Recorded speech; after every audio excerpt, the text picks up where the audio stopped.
diagram ini saya pakai semua. Jadi nggak software saya? Wah, softwarenya cantik, tapi nggak jalan. Diagramnya ada banyak. Terus mana yang bisa saya pakai? Di standarnya cuma nulisin structure behavior. Saya nggak dijelaskan alurnya. Orang ngembangin software dengan UML itu pakai kayak gimana? Alurnya mulai dari mana?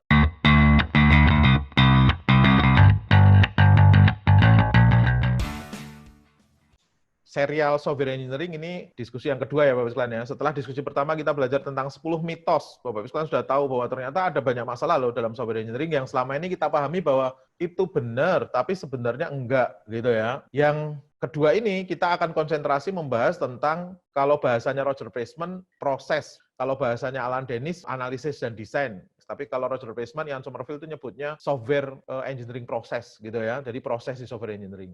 Jadi software engineering, kalau dari sisi software engineering, itu software product, software proses, seperti itu. Nih, kalau dalam dunia sistem analisa dan desain, gitu ya, meskipun sebenarnya kalau kita lingkupnya nanti semuanya software engineering. Jadi software engineering itu ketika ngomongin proses, itu ngomongin sistem analisis dan desain. Gitu. Tapi ketika ngomongin tentang matrix, gitu ya, nih ngomongin tentang software quality assurance, misalkan di belakang, software testing, dan seterusnya nanti di belakang. Ketika ngomongin tentang produk kualitasnya harus kayak gimana, software engineering product, gitu ya. Nanti Bapak Ibu kalau pengen lihat helikopter view lebih gedenya, baca Swebook Software Engineering Body of Knowledge, nanti kelihatan di sana. Gitu ya. Nah, ini yang kedua, nih materi saya nanti Bapak Ibu sekalian bisa didapatkan dari blog saya romisatriwahono.net/SAD, gitu ya, saya masukkan ke sana, gitu ya. Unified Modeling Language, saya pebisnis dan saya juga akademisi, gitu ya. Jadi, dan ini dunia yang sedikit berbeda. Nanti kapan-kapan kalau saya bisa ceritakan ke Bapak Ibu sekalian bahwa ketika saya butuh untuk nembus jurnal internasional kayak Q1, Q2 gitu ya. Saya nggak bisa menggunakan produk saya yang di industri, nggak bisa gitu ya. Tapi apa yang saya improvement itu bisa saya jual sebenarnya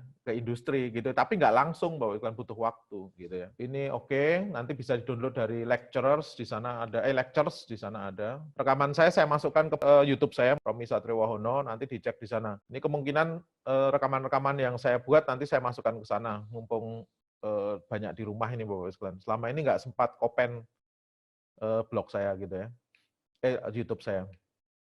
Nah ini yang kemarin hari pertama Senin, terus hari ini hari Jumat kita bahas ini, terus kemudian salah satu contoh bagaimana software engineering research improvement itu bisa jadi satu produk yang kita jual nanti hari Minggu.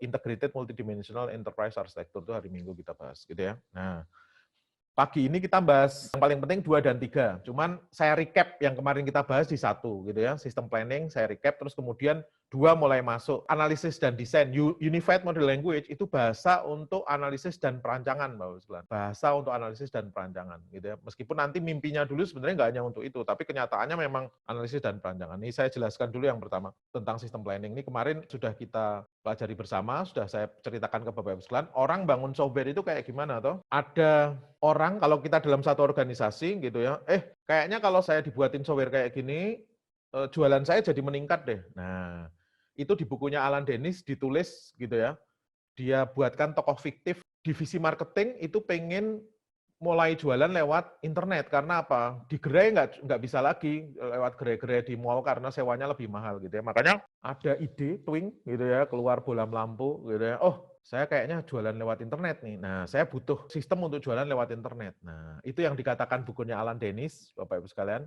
When do project begins, kata Alan Dennis.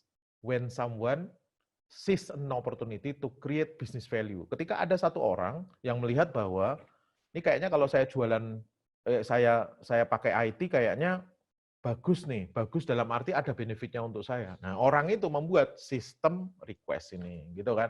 Ini sistem request nih. Sistem request ini kemudian diserahkan kepada divisi IT kalau dalam satu organisasi, kalau dalam organisasi lain berarti saya serahkan ke, saya minta proposal ke ISV ya, ke vendor atau ke pengembang software gitu ya.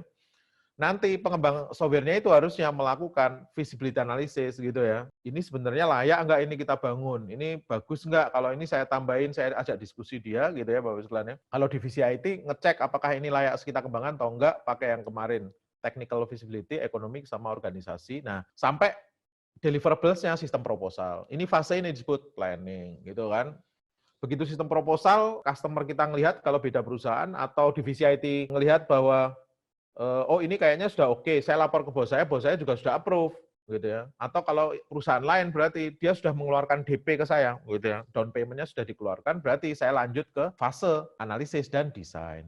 Deliverables dari analisis dan desain, sistem spek. Sistem spek ini namanya nanti bisa terserah di perusahaannya, ada yang menggunakan BRD, ada yang menggunakan FSD, ada yang menggunakan SRS, Software Requirement Specification, ada yang banyak lah, tapi intinya dia sistem spek gitu ya. Nanti bisnis analis kita minta untuk bantu sistem analis memahami proses bisnisnya. Nah, karena itu bisnis analis itu bukan orang komputer sebenarnya, cuman kalau di Indonesia agak aneh nih, BA-nya juga orang komputer gitu ya. Padahal BA itu harusnya di bisnis domain. Kalau saya bangun software untuk pendidikan, sarjana pendidikan saya butuh. Software untuk perbankan saya butuh sarjana ekonomi gitu ya. Saya butuh sarjana ekonomi gitu kan. Sistem speknya kelar, customer juga sudah setuju gitu ya.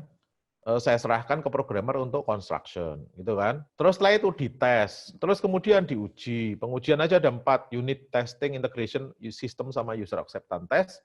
Setelah clear semuanya, delivery gitu ya. Nah, fase ini disebut implementation gitu ya. Terus software kita sudah jalan nih, dipakai setahun, ada perubahan gitu ya, naik lagi ke atas. Ini kan naik lagi ke atas, bawa permintaan perubahan, ada bug-nya nih gitu. Ada nih naik lagi ke atas, cuman yang tadi ada pertanyaan apakah perlu sampai ke feasibility analysis? Enggak, biasanya technical feasibility aja. Ini ada yang ngerjakan atau enggak untuk perubahannya gitu ya. Nih. Jadi software yang baik akan selalu ada permintaan perubahan. Ini kemarin sudah saya sebutkan bahwa ada programmer ada developer yang mengatakan bahwa software saya sudah sempurna karena nggak ada lagi permintaan perubahan, sudah saya kembangkan 7 tahun lalu padahal nggak ada lagi permintaan perubahan gitu ya. Apakah softwarenya sempurna? Enggak, karena software itu kemungkinan tidak dipakai. Karena ngikutin hukum evolution, hukum Lehman kemarin, hukum ke-27. Software that is used will be changed. Software itu kalau kita pakai pasti akan ada permintaan perubahan. Kenapa kok nggak minta perubahan? Ya nggak dipakai gitu ya. Fase ini disebut maintenance. Jadi software itu nggak selesai hanya di kita coding selesai tapi maintenance gitu ya. Dan maintenance-nya jauh lebih rumit gitu ya. Inilah yang membuat Bapak Ibu sekalian, kalau kita sebagai vendor, kita harus membuatkan dokumentasi lengkap. Karena apa? Kontrak maintenance-nya kan akan selesai misalkan 6 bulan atau setahun. Kita harus delivery semuanya sekaligus knowledge. Makanya kalau yang saya lakukan untuk klien-klien saya, itu biasanya ada training untuk user di perusahaan itu, ada training untuk developer. Jadi developernya saya kumpulkan, divisi IT-nya saya kumpulkan, software saya cara ngelolanya seperti ini, sistem speknya dulu seperti ini, sudah saya update juga ngikutin yang paling baru gitu ya. Dan kalau ada pengen perubahannya bisa dilakukan seperti ini gitu. Dokumentasinya harus lengkap gitu ya. Karena apa? Ya jualan kita itu software. Software is, kata Ian Somerville, kata Roger Placement, gitu ya. Ada juga definisi di IEEE, programming code and related documentation, gitu ya. Jadi programming code and its related documentation, itulah definisi software. Kalau kita hanya ngasih kodenya saja, bukan software. Belum jadi software, gitu. Makanya ini sedikit mohon dipahami untuk yang jadi vendor, don't be evil, kata Larry Page sama Sergey Brin. Jangan jadi jahat lah, gitu ya. Buat dokumentasinya serapi mungkin, gitu ya. Nah, siklus ini kemudian kayak disepakati, meskipun saya yakin nggak ngobrol ya mereka bertiga. Ini textbook yang paling banyak dipakai sekarang, Valacik, Dennis, sama Tylee Rosenfeld itu ya. Mereka tapi menggunakan gaya yang sama, planning, analysis, design, implementation, gitu ya. Planning sistem proposal, analisis dan desain sistem spek. Bedanya analisis itu melihat alurnya dulu. Nah, ini nanti ketika kita belajar tentang UML juga sama. UML yang sifatnya behavioral itu ngumpulnya di analisis. UML yang sifatnya statis itu ngumpulnya nanti di desain. Jadi kalau kita ngomongin kelas diagram itu pasti fasenya desain, gitu kan. Tapi kalau ngomongin use case diagram, activity diagram, sequence diagram itu ngomonginnya pasti di fase analisis, gitu ya. Sistem spek selesai, saya serahkan ke programmer untuk develop. Nah, sekarang Bapak Ibu sekalian, ini namanya siklus. Nah, terus gimana itu waterfall dan segalanya? Bukannya ini waterfall ya? Ini bukan. Ini siklus, ini cara saya mengembangkan software gitu ya. Tapi pendekatan yang saya pakai supaya saya bisa menerapkan siklus yang tadi, pendekatan yang saya pakai. Apakah saya nunggu satu fase selesai, planning selesai baru ke analisis selesai baru ke desain, atau saya nggak perlu nunggu? Atau analisis, desain, implementation itu saya jadikan satu, mereka langsung nanti gitu ya. Itu namanya metodologi gitu. Jadi kata Alan Dennis, formalized approach to implementing the software development life cycle gitu. Jadi pendekatan kalau dikatakan waterfall, Agile itu masuk metodologi gitu ya. Kalau nunggu satu fase berikutnya, structure design. Wakilnya, contohnya waterfall. Dibuat oleh Winston Royce tahun 1967, legendaris ini. Gitu ya. Yang kedua, rapid application development sejak tahun 1985. Gayanya iteratif, gitu kan. Sistem fase itu versioning system atau prototyping, gitu ya. Terus tahun 1995 ke atas, Agile. Agile itu sekarang yang terkenal Extreme Programming. Saya pernah ikuti projectnya Ken Beck yang membuat Extreme Programming ya di era-era tahun 1999, 98 gitu ya. Cuman sekarang nggak rame, ramenya sekarang Scrum. Sertifikasinya ada, lengkap lah itu. Jadi semakin ke bawah semakin butuh komunikasi, semakin ke atas semakin butuh dokumentasi gitu konsepnya gitu ya. Kalau kita gambarkan, ini karena kemarin sudah kita bahas, saya highlight-nya aja. Planning selesai baru ke analisis, analisis selesai baru ke desain, desain selesai baru ke implementation. Ini waterfall gitu kan. Tapi kalau planning dulu saya buat, planning biasanya nggak pernah selalu dimulai di awal, dia nunggu dulu baru kemudian jalan ya. Nggak bisa planning gedenya. Ini kalau kita baca buku-buku Scrum, dia juga buat namanya planning besar yang bisa disikluskan sama dia planning kecil gitu ya. Planning kecil atau ketika di levelnya di sprint gitu ya. Terus mulai saya buat analisis, desain, versi pertama dulu saya buat. Nih, ini namanya sistem versi atau phase development. Nanti saya mulai lagi muter versi kedua dan seterusnya. Kalau prototyping, planning, terus saya tunjukkan dulu mock-up-nya. Nah, ini saya tunjukkan dulu mock-up-nya kira-kira saya akan buat seperti ini, setuju atau enggak gitu kan. Baru setelah itu, oh ya setuju, mulai. Ya udah ini detailnya nih alurnya, analisis, desain gitu ya. Terus kemudian coding, testing itu di implementation gitu ya. Nanti naik lagi ke atas muter karena dia termasuk iteratif. Nih saya kelupaan gambarin. Kalau agile sebenarnya mirip dengan rapid application development tapi dengan sedikit aturan gitu ya. Aturan itulah yang kemudian disebut agile practice. XP agak sedikit berbeda dengan Scrum nanti gitu ya. Jadi tapi konsepnya sama, value-nya sama, manifestonya juga sama, ambil yang 12 itu gitu ya. Cuman dia praktisnya sedikit lain gitu ya. Tapi konsepnya mirip gitu ya. Sprint 1 dimulai gitu ya untuk satu fitur. Terus analisis, desain gitu ya. Jadilah dia sprint 1. Lari kedua, nih bedanya nanti role. Setiap sprint itu harus bentuknya shippable product. Jadi produk yang siap di launching, siap dimasukkan ke Play Store kalau dia Android gitu ya, seperti itu. Nih, ini sudah kita bahas ya, Bapak Sekalian ya. Nah, sekarang Bapak Sekalian, siklus pengembangan software tadi sudah saya sampaikan Bapak Sekalian. Planning itu ngomonginnya why, kenapa software harus saya bangun? Makanya system request sama feasibility analysis. Di dalam feasibility analysis saya ada ngitung project size estimation, size-nya butuh berapa orang, butuh berapa bulan, ini kita hitung. Gitu ya. Analisis itu omongannya siapa penggunanya dan alur bekerjanya software itu kayak gimana. Gitu ya. Jadi bagaimana pengguna menggunakan software ini, alurnya kayak gimana. Gitu ya. Makanya nanti requirement gathering diperlukan, business process modeling saya lakukan. Gitu ya. Terus kemudian desain itu komposisi dari software kita. Nih kalau kita mau bagi ya. Makanya kadang-kadang Bapak sekalian, antara komposisi dan alur kerja agak sedikit dekat, makanya orang kadang nggak bisa membedakan antara analisis dan desain. Tapi kalau kita mau dikotomikan, analisis yang sifatnya behavioral, desain yang sifatnya statis. Program desain, kelas diagramnya kayak gimana, user interface-nya kayak gimana, data desainnya kayak gimana, itu masuk ke desain. Gitu ya. Implementation, itu construction sama testing dan delivery. Itu. Nih. Nah, di fase planning, sistem request saya buat, ini tadi pertanyaan Bu Prima, sistem request itu, software yang kita bangun itu harus 1, mengurangi cost, 2, meningkatkan produktivitas, 3, meningkatkan profit, gitu ya. Pilihan, ini software saya untuk keperluan SDM, untuk absensi, berarti nggak akan mungkin meningkatkan profit, iya, tapi meningkatkan produktivitas, mengurangi cost. Saya bangun learning management system di kampus saya, misalkan, gitu ya. Lihat, mengurangi cost, karena apa? Nggak perlu cetak modul, cost-nya berkurang, gitu ya. Increase produktivitas jadi meningkat karena apa? Upload semuanya di sana, saya ngaksesnya ke satu tempat gitu ya. Jadi sebagai dosen gampang, sebagai mahasiswa juga nggak ribet gitu ya. Ide sistem request, kemudian saya feasibility analysis. Layak nggak secara teknis, layak nggak secara ekonomi, layak nggak secara organisasi. Sistem request itu biasanya komponennya ada 3 yang paling penting. Needs, value, sama business requirement. Needs itu benefit tapi gedenya. Detailnya, hitung-hitungannya value gitu ya. Jadi kalau software saya ini akan meningkatkan penjualan, loh seberapa meningkat? Value. Gitu kan. Software saya akan meningkatkan atau mengurangi biaya operasional. Seberapa berkurang? Value. Gitu ya. Pengurangan biaya operasional 10%. Gitu. Fitur-fiturnya software saya apa adanya. Business requirement itu yang ketiga. 3 ini yang paling nggak harus ada. Gitu ya. Dan ini nanti mapping dengan software quality-nya IEEE. Gitu ya. IEEE ngomong bahwa software yang berkualitas kalau sesuai kebutuhan dan ada benefit-nya. Cuman 2 itu Bapak sekali lagi.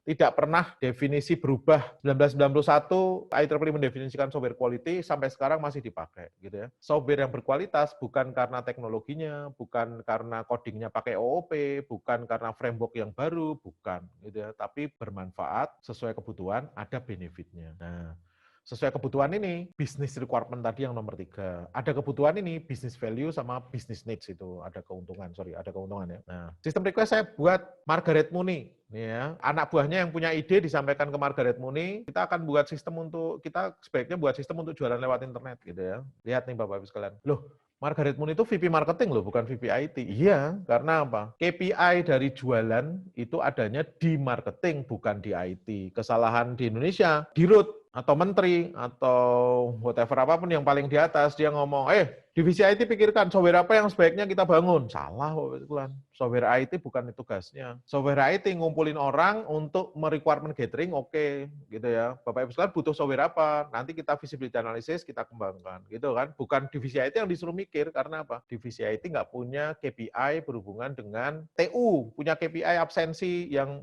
benar. Divisi IT nggak punya, jadi sense-nya nggak ada. Jadi kalau disuruh buat ide pertama biasanya nggak bisa datang dari divisi IT. Gitu ceritanya Pak Wisman, gitu ya. Jadi ada Hume, needs is the father of invention kan gitu Pak Wisman, is the mother of invention ya. Nih, jadi kebutuhan itu ibu dari invensi-invensi yang ada di dunia ini gitu ya. Jadi business needs gedenya, detailnya business value, business requirement itu fitur apa yang sebaiknya ada di sana gitu ya. Setelah itu kita visibility analysis, layak enggak secara teknis, kalau bahasanya Alan Dennis dia pakai kefamiliaran dengan aplikasi, kefamiliaran dengan teknologi, ukuran proyeknya berapa, sama kompatibilitas 4 ini. Nanti kalau kita punya parameter sendiri, oke, nggak ada masalah. Kelayakan ekonomi, rekap dulu ROI-nya berapa tahun, ROI-nya berapa persen, gitu ya, BEP-nya kira-kira berapa tahun, gitu ya.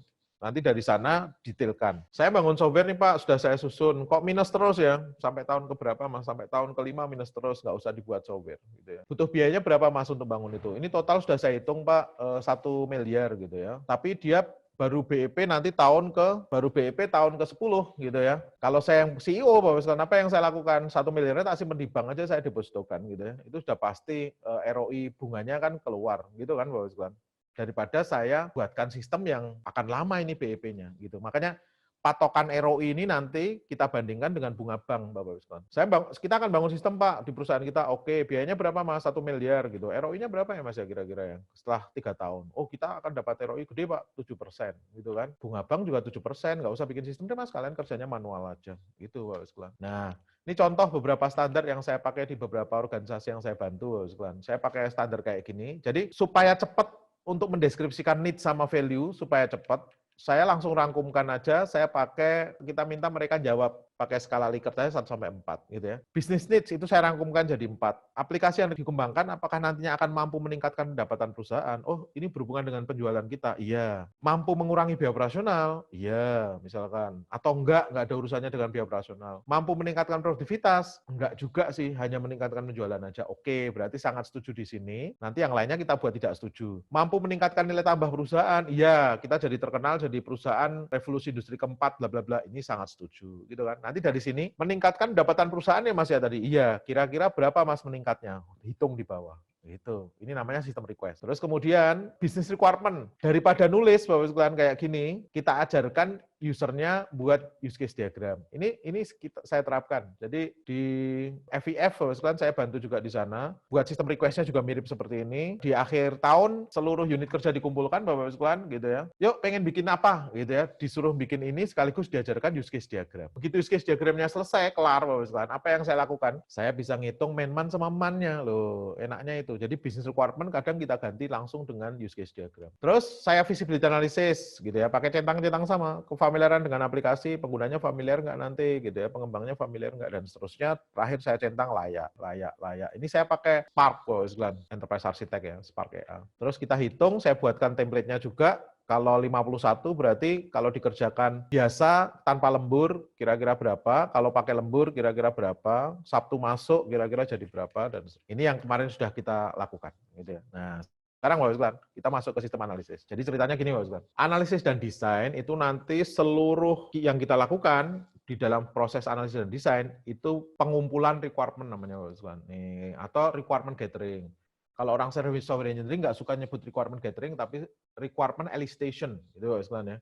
Tapi intinya sama lah, pengumpulan requirement. Jadi user itu butuh yang seperti apa. Nanti alurnya saya gambarkan, itu fase analisis gitu ya. Bentuknya akan saya gambarkan, mock-up-nya saya fase desain. Gitu sebenarnya. Jadi sekali lagi, requirement gathering itu bingkai dari analisis dan desain. Requirement gathering itu bingkai. Kayak kalau kita tahapan penelitian yang kemarin saya ceritakan, 1 tentukan bidang, 2 tentukan topik, 3 tentukan masalah, gitu ya, 4 tentukan orang-orang sudah menggunakan cara gimana untuk memecahkan masalah itu. Nah, bingkainya apa? Literatur review. Bingkainya baca paper. Kalau analisis dan desain, bingkainya apa? Requirement gathering, gitu ya. Nanti requirement gathering itu ada metode, gitu ya. Ini siklusnya seperti ini, dipahami tadi, Bapak Ibu. Nah, kita menyangkanya bahwa error itu ya nanti di coding errornya, bukan errornya di fase planning, enggak gitu ya. Error itu bisa masuk di fase depan, Bapak Ibu. Bisa masuk di analisis dan desain, bahkan jadi hukum. Barry Beams membuat hukum pertamanya dia, Barry Beams itu menyumbang 3 hukum kalau nggak salah Bapak Ibu, di bukunya Andrews gitu ya. Hukum pertamanya, error itu justru banyak terjadi di fase analisis dan desain gitu ya. Dan kalau kita nggak segera perbaiki, itu nanti semakin mahal. Kalau saya merbaikinya di coding, semakin mahal. Mending kita perbaiki sekarang, gitu ya, di fase ini. Nah, requirement itu nanti Bapak Ibu sekalian terbagi menjadi 2. Ini sampai sekarang masih nih. Jadi kalau melihat yang warnanya merah ini, Bapak Ibu sekalian, ini standar IEEE dulu, SRS Software Requirement Spesifikasi. Kolom D itu non-functional requirement, C functional. Jadi requirement ada 2, functional sama non-functional. Functional itu yang akan kita gambarkan nanti alurnya, prosesnya. UML itu semuanya ngomonginnya functional requirement. Seluruh UML diagram yang kita buat itu functional requirement. Non-functional requirement itu ceritanya tentang apa? Operasional, performance dari software kita, security-nya kayak gimana, deadline-nya kapan. Nah, itu namanya non-functional requirement. Nah, nanti kalau kita kumpulkan jadi satu, functional, non-functional, jadi sistem spec.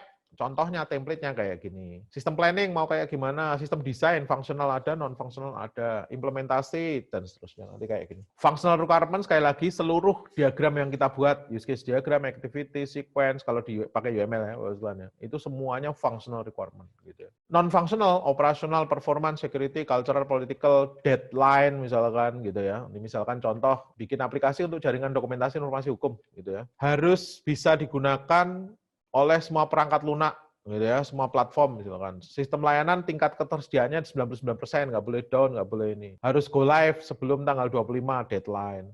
Respon time nggak boleh lebih dari 2 detik. Nih. Harus bisa diakses oleh pengguna secara bersamaan. Ini namanya performance requirement, yang atas operational requirement, gitu ya.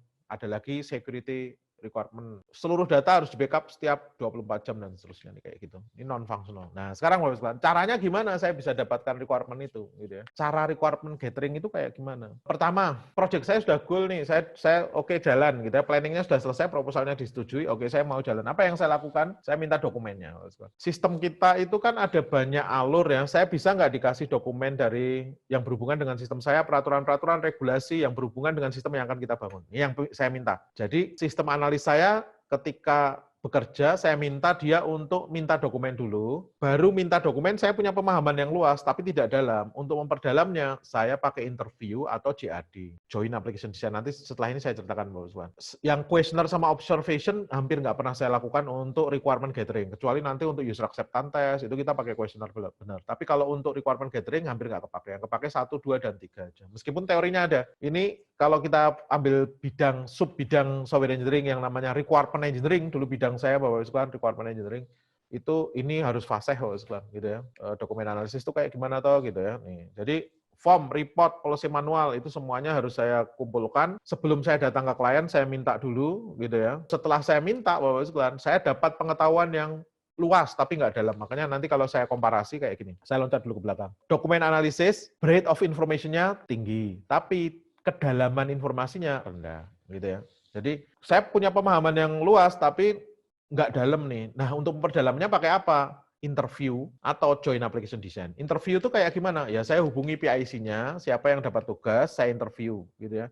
Saya pilih orang yang pas, kalau bisa dia juga pengguna, gitu ya. Bukan hanya dia yang bendahara, yang nanti akan bayar kita, bukan. Tapi penggunanya siapa, gitu ya. Saya ajak diskusi, gitu ya. Interview, gitu ya. Cuman interview ini ada masalah. Saya nginterview satu orang, dia ngomong A, sebulan kemudian ngomong B. Omongannya beda-beda, bisa, gitu ya. Atau ketemunya susah satu orang ini, gitu ya. Bulan pertama ketemu, terus kemudian ngilang, Bapak-Ibu sekalian. Tugas dari kantor keluar negeri selama 2 bulan. Waduh, itu setengah mati udah, gitu ya. Pulang-pulang nanti bisa ketemu selama 3 hari berturut-turutnya, ada beberapa proyek kita dulu kayak gitu. Terus dia ngomong, Mas saya mau pamit, oh mau pergi lagi Pak, enggak saya mau resign loh, padahal sudah requirement-nya sudah terkumpul dengan baik. Nah ini yang nanti akan menyakitkan gitu. Nah supaya nggak terjadi, orang kemudian melakukan interviewnya rame-rame, jadi joint application design. Yang saya sudah pelajari lewat dokumen analisis, terus kemudian saya presentasikan, kira-kira alurnya kayak gini loh, gitu ya. Ini saya presentasikan di sini, saya minta semuanya pada komentar nih Bapak Sekalian, gitu ya. Dan kemudian di akhir meeting saya membuat minute of meeting Bapak sekalian yang saya minta pesertanya untuk paraf. Hari ini kita kesimpulannya kayak gini ya Pak ya, gitu. Supaya nanti nggak ada lupa, loh perasaan saya dulu mintanya nggak kayak gini deh, nah, nggak ada lagi kayak gitu ya. Jadi bukan kontrak, bukan, tapi kita minta paraf aja bahwa kesepakatan sampai ini seperti ini gitu ya. Soalnya nanti 2 bulan kemudian beberapa orang nggak datang, 1 orang yang datang, terus kemudian dia ngomong, Mas bisa nggak ini diubah? Loh, ini yang agak repot nantinya gitu ya. Karena apa? Ini dulu sudah kesepakatan tuh Mas, gini Mas, Masnya bisa nggak dapatkan kesepakatan dari teman-teman yang lain gitu ya. Kalau yang lain oke, kita ubah. Nih. Joint application design. Dan ini ngurangi scope creep, pelebaran script ya Pak sekalian ya. Jadi pelebaran scope kesana kesini jadi berkurang karena yang ikut banyak gitu ya, dan ada hasil MOM gitu ya setiap kita meeting. Nih, kalau kuesioner sekali lagi nggak saya lakukan, kalau kita butuhkan, oke. Kuesioner itu ya nyebar kuesioner Pak Usman. Observasi juga enggak, saya nggak dapat apa-apa gitu ya. Observasi itu bangunkan software untuk misalkan gantiin teller di bank, terus saya ngelihat tellernya bekerja, nggak dapat apa-apa. Rumit gitu ya. Makanya biasanya dokumen analisis, terus kemudian interview atau CAD, 3 itu gitu ya. Jadi tadi kan dokumen analisis itu dapat pengetahuan yang luas tapi nggak dalam. Daleminya pakai apa? Daleminya pakai CAD atau interview. Kalau waktu saya ada interview oke. Tapi kalau waktunya nggak ada gitu ya, pakai CAD. Demikian juga dengan cost. Interview cost-nya lebih tinggi daripada CAD pastilah gitu ya. Karena ini saya nyari satu-satu tuh gitu ya, orang-orangnya gitu ya. Nah, di fase analisis nanti Bapak sekalian, itu kita akan membuat behavioral alur sistem kita digunakan seperti apa. Nah, alur sistem kita itu nanti Bapak sekalian, bisnis proses sistem namanya gitu ya. Nih, alur proses kita. Nanti bisnis proses itu ada 2. Bisnis proses organisasi sama bisnis proses sistem. Object Management Group yang membuat standar itu merekomendasikan bisnis proses tentang sistem pakai activity diagram aja. Sudah masuk di UML. Standarnya UML. Tapi kalau bisnis proses tentang organisasi pakai BPMN gitu ya. Karena BPMN lebih kompleks, lebih rumit. Tapi Bapak sekalian, ini kalau di industri kayak saya sudah ngajarin orang organisasi buat bisnis proses organisasi pakai BPMN. Nah, kalau saya ngenalin lagi activity diagram untuk sistem, chaos, penggunanya ada resisten. Makanya biasanya saya pakai satu aja. BPMN sudah dipakai, saya pakai BPMN gitu ya. BPMN-nya nanti saya kurangi diagram yang dipakai yang simple aja gitu ya. Nah, alur proses saya pahami, saya buatkan sistem apa adanya, namanya bisnis proses automation gitu. Jadi bisnis proses analisis strategi itu, bisnis prosesnya sudah saya pahami. Oh, sudah paham saya. Oke, langsung saya bikinkan aplikasinya automation. Tapi kalau bisnis prosesnya nggak bagus nih, saya harus improve dulu. Bisnis proses improvement gitu ya. Baru setelah saya improve, saya automation. Bisnis proses re-engineering, kalau saya berangkat dari sama sekali nggak ada gitu ya. Saya buang semuanya, saya start dari kertas kosong, saya mulai namanya re-engineering. Ini kemarin ada beberapa pertanyaan yang kesini juga kan. Gitu ya. Kalau ditanya, mana yang paling potensial bisnis value-nya paling besar? Bisnis proses re-engineering. Karena bisa saya sesuaikan dengan mana yang paling bisa kita kerjakan yang paling efisien. Gitu. Tapi resikonya juga paling tinggi, risknya paling tinggi gitu ya. Tapi kalau bisnis proses automation nggak ada risiko di saya. Jadi misalkan kalau customer-nya Mas kok kayak gini ya sistemnya, loh saya pakai SOP Anda, saya pakai bisnis proses Anda apa adanya nih, saya nggak ngubah gitu kan. Jadi kalau kita re-engineering, cost-nya tinggi, risikonya juga gede, tapi potensial bisnis value-nya juga besar. Oke, contoh nih Mbak Uslan, emang automation itu sebenarnya makhluk apa? Atau bangun aplikasi itu makhluk apa? Atau kenapa kok dari awal saya selalu ngomong, software kita itu harus dibutuhkan, harus ada benefitnya. Saya ceritakan juga Alan Turing bahwa software itu datang yang tadinya manusia butuh waktu 300 tahun untuk mendekrip Enigma, ini cukup 3-4 jam aja kita bisa dekrip Enigma. Jadi ada pengurangan waktu. Nah, kok kayak gitu? Ini kayak gini Pak Ustaz ceritanya. Nanti kalau di kampus, analisis kayak gini dilakukan oleh orang sistem informasi, gitu kan. Mahasiswa saya minta untuk bertugas ke rumah sakit. Saya bilang, Mbak, ke rumah sakit coba cek di sana proses bisnis untuk nangani UGD kayak gimana toh? Nih ya. Penanganan pasien gawat darurat. Lihat Bapak sekalian. Call centernya nerima laporan gawat darurat, nanti perawatnya mengklasifikasi, terus kemudian tingkat gawat daruratnya dicek. Kalau tinggi, itu berarti pasiennya harus dikirim ambulan dan dibawa pulang ke rumah sakit. Jadi ngentri data pasien, jadi si perawatnya ngentri data pasien, ambulan lengkap menjemput pasien dengan 2 dokter, 1 perawat, 1 paramedis, gitu kan. Terus setelah itu saya otorisasi kedatangan pasien di sini, nanti kalau sudah datang, gitu ya, terus kemudian disembuhkan, gitu. Tapi kalau sedang, gitu ya, datangi pasien bukan ambulan lengkap, ambulan standar, 1 dokter, 1 perawat, 1 paramedis, nggak perlu dibawa ke rumah sakit, langsung disembuhkan di sana aja, gitu ya, langsung disembuhkan di lokasinya, gitu ya. Kalau rendah, ambulan motor gitu ya. Datangi pasien dengan dokter dan perawat. Nih, perawatnya cariin yang laki-laki aja gitu ya. Nih, kalau dokternya laki-laki, perawatnya laki-laki, boncengan berdua ke dokter yang gawat darurat tadi disembuhkan di sana, gitu ya. Lihat kayak gini, Bang. Ini namanya proses bisnis dari organisasi, gitu ya. Nah, saya sebagai orang IT, orang information system, sistem informasi, misalkan ngelihat ini proses ini benar atau enggak toh? Nah, saya simulasi. Nih, simulasi itu pertama validasi dulu. Saya validasi ini prosesnya benar atau enggak. Oh ini benar nggak ada error, belum tentu secara sintaks sama grammar benar, tapi secara semantik benar belum tentu. Ini secara sintaks sama grammar nggak salah ini. Saya buat pakai Bizagi misalkan nih Bapak Sekalian, nggak ada error kok, berarti nggak salah sintaks dan grammar. Tapi semantiknya belum tentu benar. Nah, validasi itu untuk melihat deadlock-nya ada di mana. Yang kedua, time analysis untuk bisa menetapkan service level agreement. Jadi nanti UGD saya itu 1 hari bisa nerima berapa pasien, 1 pasien saya tangani berapa menit, ini bisa saya cek dari sini. Yang terakhir, resource-nya. Dokternya saya punya 5, nganggur atau enggak, gitu ya. Ini seperti itu. Saya simulasi, saya validasi dulu pertama. Ya. Saya masukkan 100 pasien, ternyata keluar 296 pasien. Maknanya apa? Ini proses ada yang aneh. Saya nangani 100 orang pasien seperti nangani 290 orang pasien, UGD saya nggak efisien. Mungkin efektif, tapi nggak efisien, gitu ya. Karena apa? 100 orang pasien saya tangani bagaikan nangani 300 orang. Capek banget saya, padahal cuma 100 orang. Itu namanya tidak efisien. Di mana nggak efisiennya? Ternyata di sini nih. Motorisasi kedatangan pasien, itu kan harus nunggu pasiennya datang. Nggak bisa entriannya diotorisasi kan nggak bisa. Loh, basisnya dari mana entriannya? Nah, ini namanya sudah masuk ke makna dari proses ini, konteks dari proses ini. Nggak bisa dideteksi oleh komputer, deteksinya oleh manusia. Oh, di sini nih bermasalahnya. Apa yang saya lakukan? Ini ternyata saya kasih sinkronisasi. Oh, saya sinkronkan di sini. Saya ngentri bener, tapi saya nunggu pasien loh. Nggak bisa saya ngentri, tapi pasiennya nggak datang, saya otorisasi nggak bisa, saya tunggu. Nih. Saya coba lagi, masukin 100, keluar 100. Benar. Lihat Bapak Sekalian ya. Sekali lagi, orang komputer, sistem informasi, analisisnya kayak gini ini sebenarnya bukan sistem informasi, bangun sistem informasi, bukan. Seorang sistem informasi itu tidak dapat tugas mengembangkan sistem informasi, bukan. Gitu ya. Terus waktunya saya cemplungin di situ. Menerima laporan gawat daruratnya tadi 4 menit, mengklasifikasi tingkat gawat daruratnya 5, mengentri data pasien 11, gitu ya, dan seterusnya saya masukin situ. Call center 4 menit, perawatnya dia 5 menit. Nah, saya simulasi nanti Bapak sekalian keluar. Saya sudah bisa membuat service level agreement ternyata. Minimal waktu yang saya perlukan untuk nangani pasien 16 menit. 1 orang pasien saya tangani 16 menit, maksimalnya 19, rata-ratanya 17 menit. Jadi saya bisa menetapkan service level agreement. 1 orang pasien saya tangani dalam 17,73 menit. Nanti tinggal saya hitung Bapak sekalian.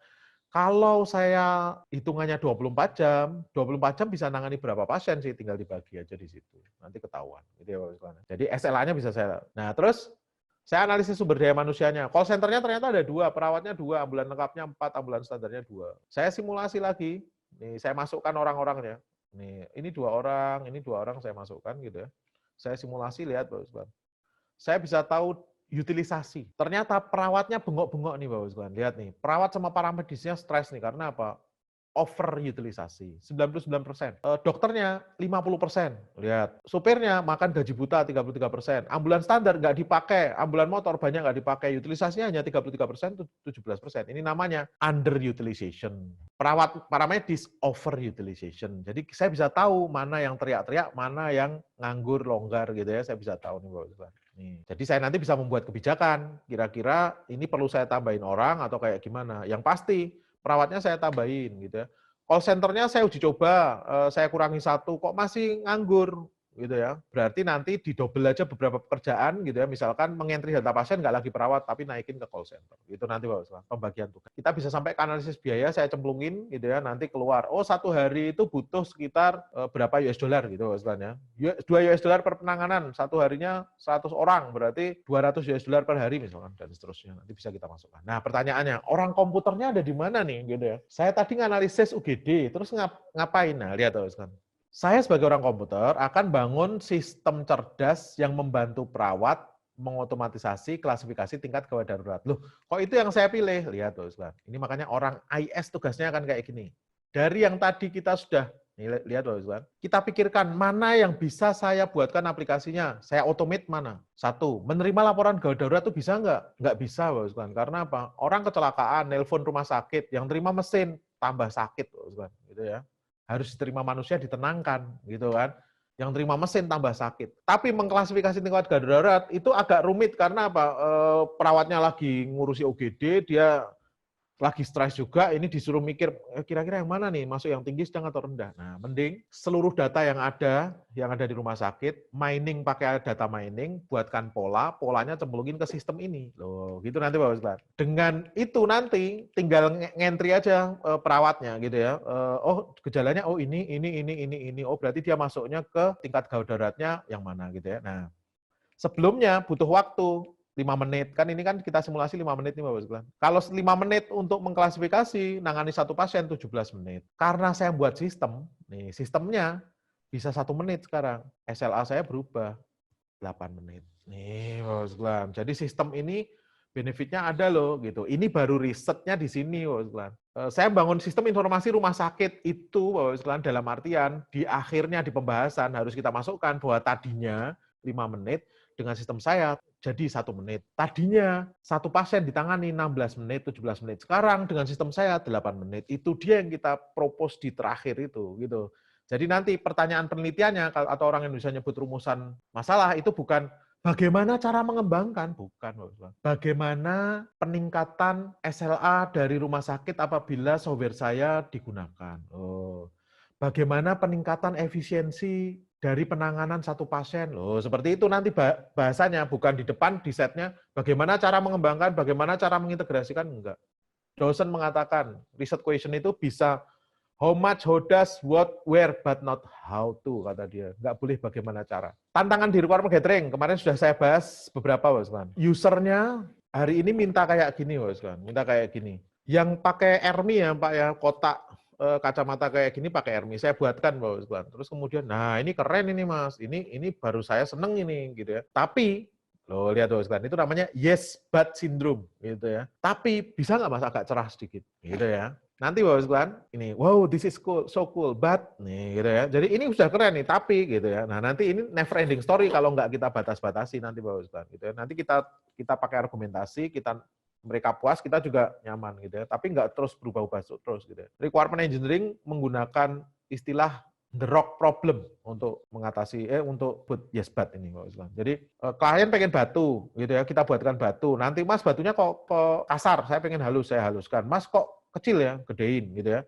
Warnanya kok pucat, saya buat warnanya bagus gitu ya. 3 bulan kemudian bisa aja dia ngomong, Mas, kok saya lupa ya dulu kenapa saya butuh batu ya. Lihat Pak Usman, gitu ya. Karena apa? Customer atau klien itu orang yang kadang nggak ngerti kenapa dia butuh bayi yang kemarin kita diskusikan ya, Pak Usman ya. Yes but syndrome. Yang kedua, saya kasih prototyping supaya yes but syndrome-nya nggak ada gitu kan. Di prototyping aja, nggak usah di coding, prototyping dulu. Ini kalau kayak gini gimana, kalau kayak gini gimana, kalau kayak gini gimana. Oh, terpecahkan, tapi pada saat prototyping hati-hati. Login ya Pak ya, terus kemudian ke menu utama, terus kemudian setiap 3 hari ketemu, itu selalu login ya Pak ya, terus kemudian bulan ketiga dia akan bosen. Mas, kok loginnya itu aja ya, bisa diubah nggak? Karena apa? Sindrom kedua datang, undiscovered win syndrome. gitu ya. Ketika Mas Ari, moderator saya ini ketemu dengan seorang gadis cantik, gitu ya. Di hari pertama, waduh cantik. Hari kedua tambah cantik. Belum jadi pacarnya, itu makin cantik, Bapak Ibu. Begitu jadi pacarnya, kecantikannya inflasi nanti, Bapak Ibu. Gitu ya, makin turun, makin turun. Begitu jadi istrinya, tahu ngilernya kayak gimana, makin turun, lihat, Bapak Ibu, kecantikannya. Undiscovered Ruin Syndrome. Tiap hari tunjukkan login, ini kayak gini terus, gitu kan. Lama-kelamaan, bosen. Dia bisa minta alternatif nanti. Nah, caranya nanti, yang sudah sepakat, nggak usah ditunjukkan. Yang sudah sepakat, nggak usah ditunjukkan. Ngapain tunjukkan lagi? Nah, yang ketiga, user and developer syndrome, itu omongan komunikasi. Klien kita orang Indonesia, vendor yang ngerjakan orang Taiwan. Tunggu aja itu, waktu nerakanya akan datang nanti. Meskipun kita ngomong, oh ini bisa bahasa Inggris kok, gitu di awal-awal. Nanti kelamaan bahasa Inggrisnya ala Taiwan, gitu ya. Atau bahasa Inggrisnya ala Jepang, atau bahasa Inggrisnya ala Korea nanti gitu ya. Setahun kemudian sudah nggak ada lagi yang bisa bahasa Inggris, terpaksa pakai bahasa tubuh nanti gitu ya. Nih. Jangankan bahasanya beda, wong bahasanya sama aja bisa bermasalah gitu ya. Orang komputer diminta buatkan orang bioteknologi. Orang bioteknologinya ngomong, Mas ini nanti ngitung genom Mas. Gampang kok Mas. Jadi gini loh Mas, kan ada gen. Gen itu punya kromosom Mas gitu ya. Kromosom itu ada X sama Y. Nanti sampean buat, sampean hitung gitu ya. Genom nggak mudeng kok orang komputernya. X, Y, gen, kromosom makhluk apa, genom makhluk apa, dia nggak paham. Gitu ya. Makanya biasanya user and developer-nya itu gap-nya tinggi, Bapak Ibu sekalian. Developer-nya perlu belajar banyak, waktunya jadi banyak, software-nya jadi mahal. Simpelnya kayak gitu. Gitu ya. Makanya kalau kita lihat, software WinZip itu loh, keren banget, tampilannya keren banget, harganya cuma 5 US dollar gitu ya. Ada software, saya pernah bantu sahabat-sahabat saya di LIPI untuk pengadaan, Bapak Ibu sekalian, penghitungan genom, Bapak Ibu sekalian, gitu ya. Itu softwarenya orang India, itu 1 miliar per tahun. Oh, bayangkan, Bapak Ibu sekalian. Padahal tampilannya buruk, user interface-nya apa adanya, gitu ya. Karena apa? WinZip itu nge-zip file yang orang komputer paham, genom ngitung sesuatu yang orang komputer nggak paham, butuh waktu lama, gitu ya. Nanti seperti itulah, Bapak Ibu sekalian. Nah, berikutnya. Saya requirement gathering. Saya kemudian perlu tools. Toolsnya untuk apa? Untuk gambarin hasil requirement gathering saya ini. Gitu kan? Nah, ada perkembangan, Bapak sekalian. Di era-era awal dulu, saya pengen tahu proses jalannya sistemnya kayak gimana. Oh, orang kemudian pakai flowchart. Saya dulu belajarnya pakai flowchart juga, Bapak sekalian. Ini alur bekerjanya sistem kayak gini loh, gitu ya. Legendaris flowchart. Terus kemudian tahun 1980, database mulai dipakai, developer, saya nggak hanya butuh gimana cara alur kerjanya, tapi saya butuh aliran datanya kayak gimana. Nah, orang kemudian buat data flow diagram, gitu. Makanya biasanya kalau kampus, buat pakai flowchart untuk alurnya, buat pakai DFD untuk aliran datanya, gitu ya. Nah, tahun 1990 rame Object Oriented Analysis Design tahun 1995, itu konsepnya Bapak sekalian. Saya pengen gambarin data sama prosesnya dalam satu cara, gitu Bapak sekalian, dalam satu cara. Nah, makanya orang kemudian buat UML. Nah, jadi Bapak sekalian, di kampus itu banyak dosen yang nggak terlalu paham UML. Makanya minta ke mahasiswanya buat flowchart, buat DFD, buat UML. Itu gemblung dosennya, gitu ya. Gemblung, wong UML itu menggantikan. Jadi di dalam UML itu ada activity diagram yang menggantikan flowchart, gitu ya. Ada sequence diagram yang menggantikan DFD salah satunya. Levelingnya DFD level 0 itu cukup pakai use case diagram, gitu ya. Use case diagram itu bisa kita pakai untuk berdiskusi dengan klien juga. Beautiful, enak, gitu ya.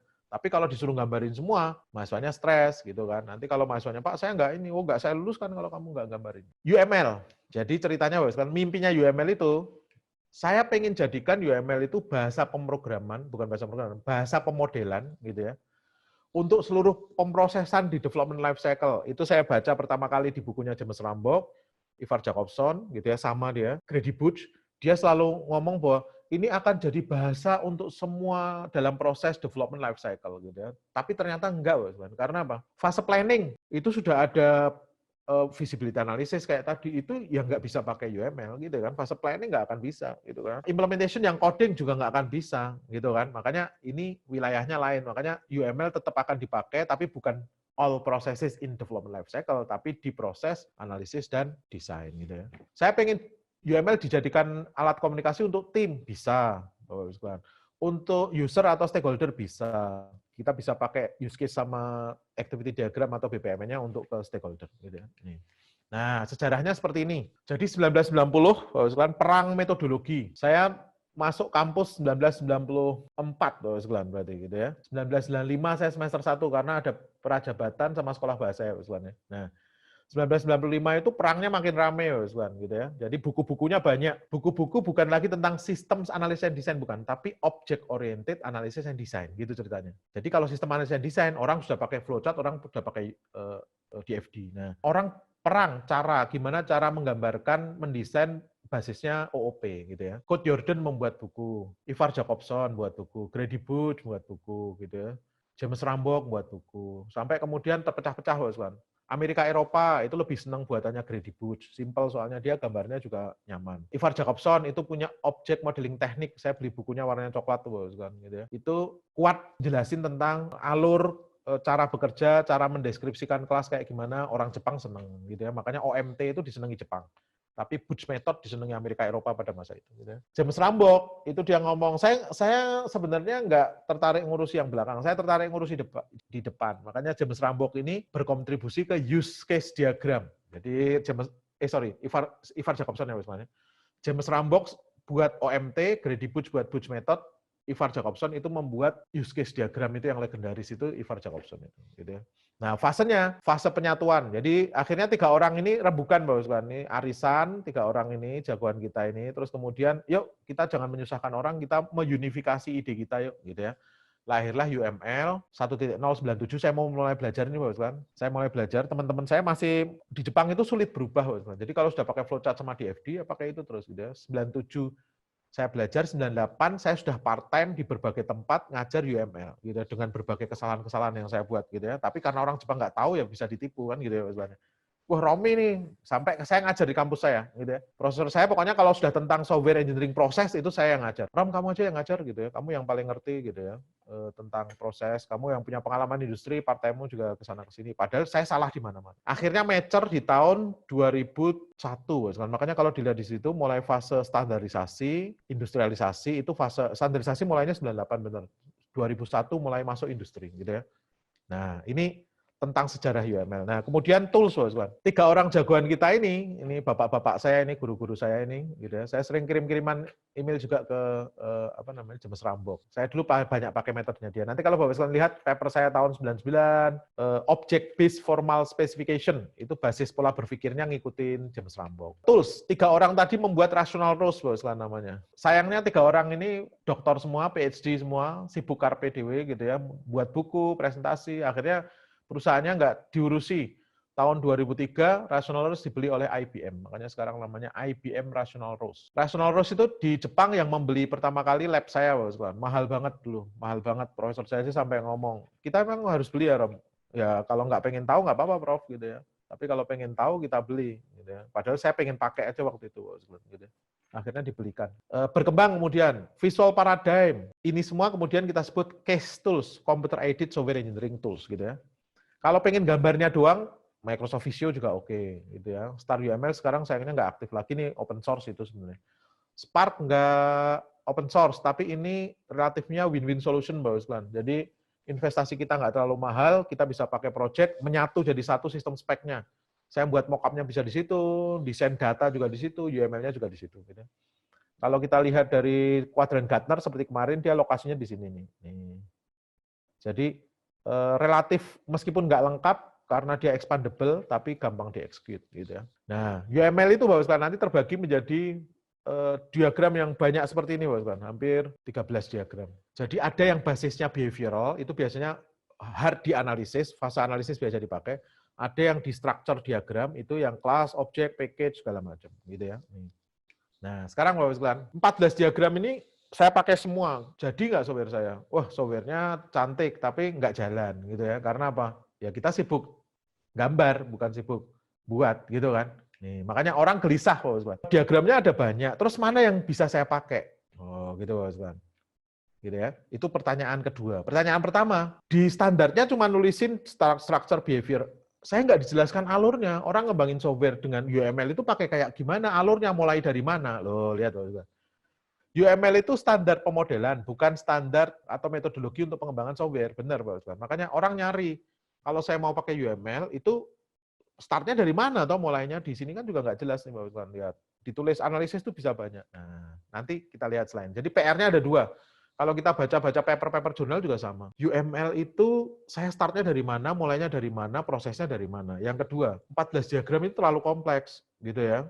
Agak sulit dipahami. Kalau saya pengen buat aplikasi, mana yang sebaiknya saya pakai? 2 hal ini. Nah, dari sana saya baca punyanya Spark System, Bos. Spark System itu memberi gambaran agak mudah ke kita. Lihat, Bos. Gambarkan boundary dari sistem dan fungsi-fungsi utamanya pakai use case diagram. Use case diagram itu isinya use case sama aktor, gitu ya. Yang kedua, modelkan proses bisnis organisasi pakai activity diagram, gitu ya, Bos ya. Ini kedua. Yang ketiga, realisasi dari use case tadi ilustrasikan dengan sequence diagram. Ini kata Spark ya, Bos ya. Struktur statis dari sistem kita representasikan pakai class diagram. Ini kata Spark masih. Terus cara saya mendeploy, gitu ya, gambarkan pakai deployment diagram, gitu ya.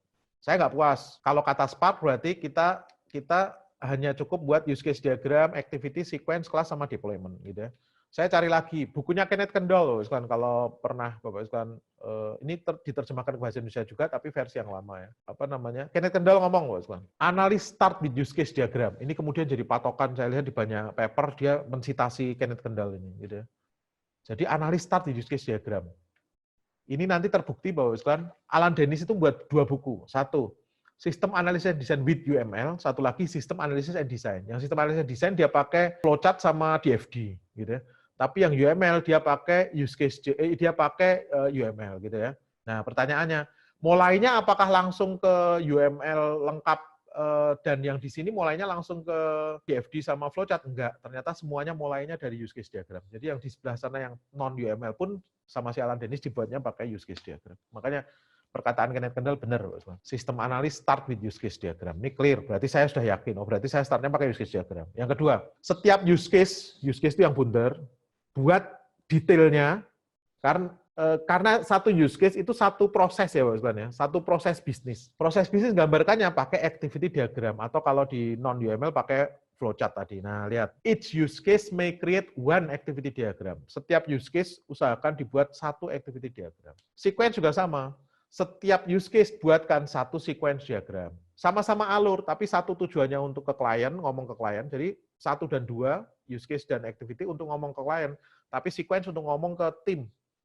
Kalau kita pengen membuat kontrak, misalkan, kelas diagramnya nanti kayak gini. Sebelum buat kelas, kita buat sequence diagram dulu, isi dengan metode di sequence diagram itu parameter dan message, Bapak. Nah, nanti bisa jadi kontrak tim kita bahwa buatnya kayak gini ya, gitu ya, sequence diagram. Kelas diagram kemudian kita buat. Jadi use case diagram dibuat, setiap use case dibuat activity dan sequence, gitu ya.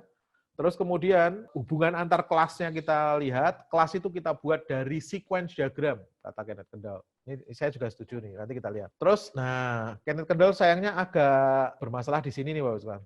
State chart diagram dia sebut. Padahal state chart diagram itu kita pakai untuk membuat diagram status dulu, Bapak, gitu ya. Jadi dari sini maju, nabrak, belok kiri, gitu ya. Sekarang statusnya kayak gimana gitu. Ini nggak terlalu cocok kalau software-software yang biasa. Tapi kalau software yang jalan otomatis, iya.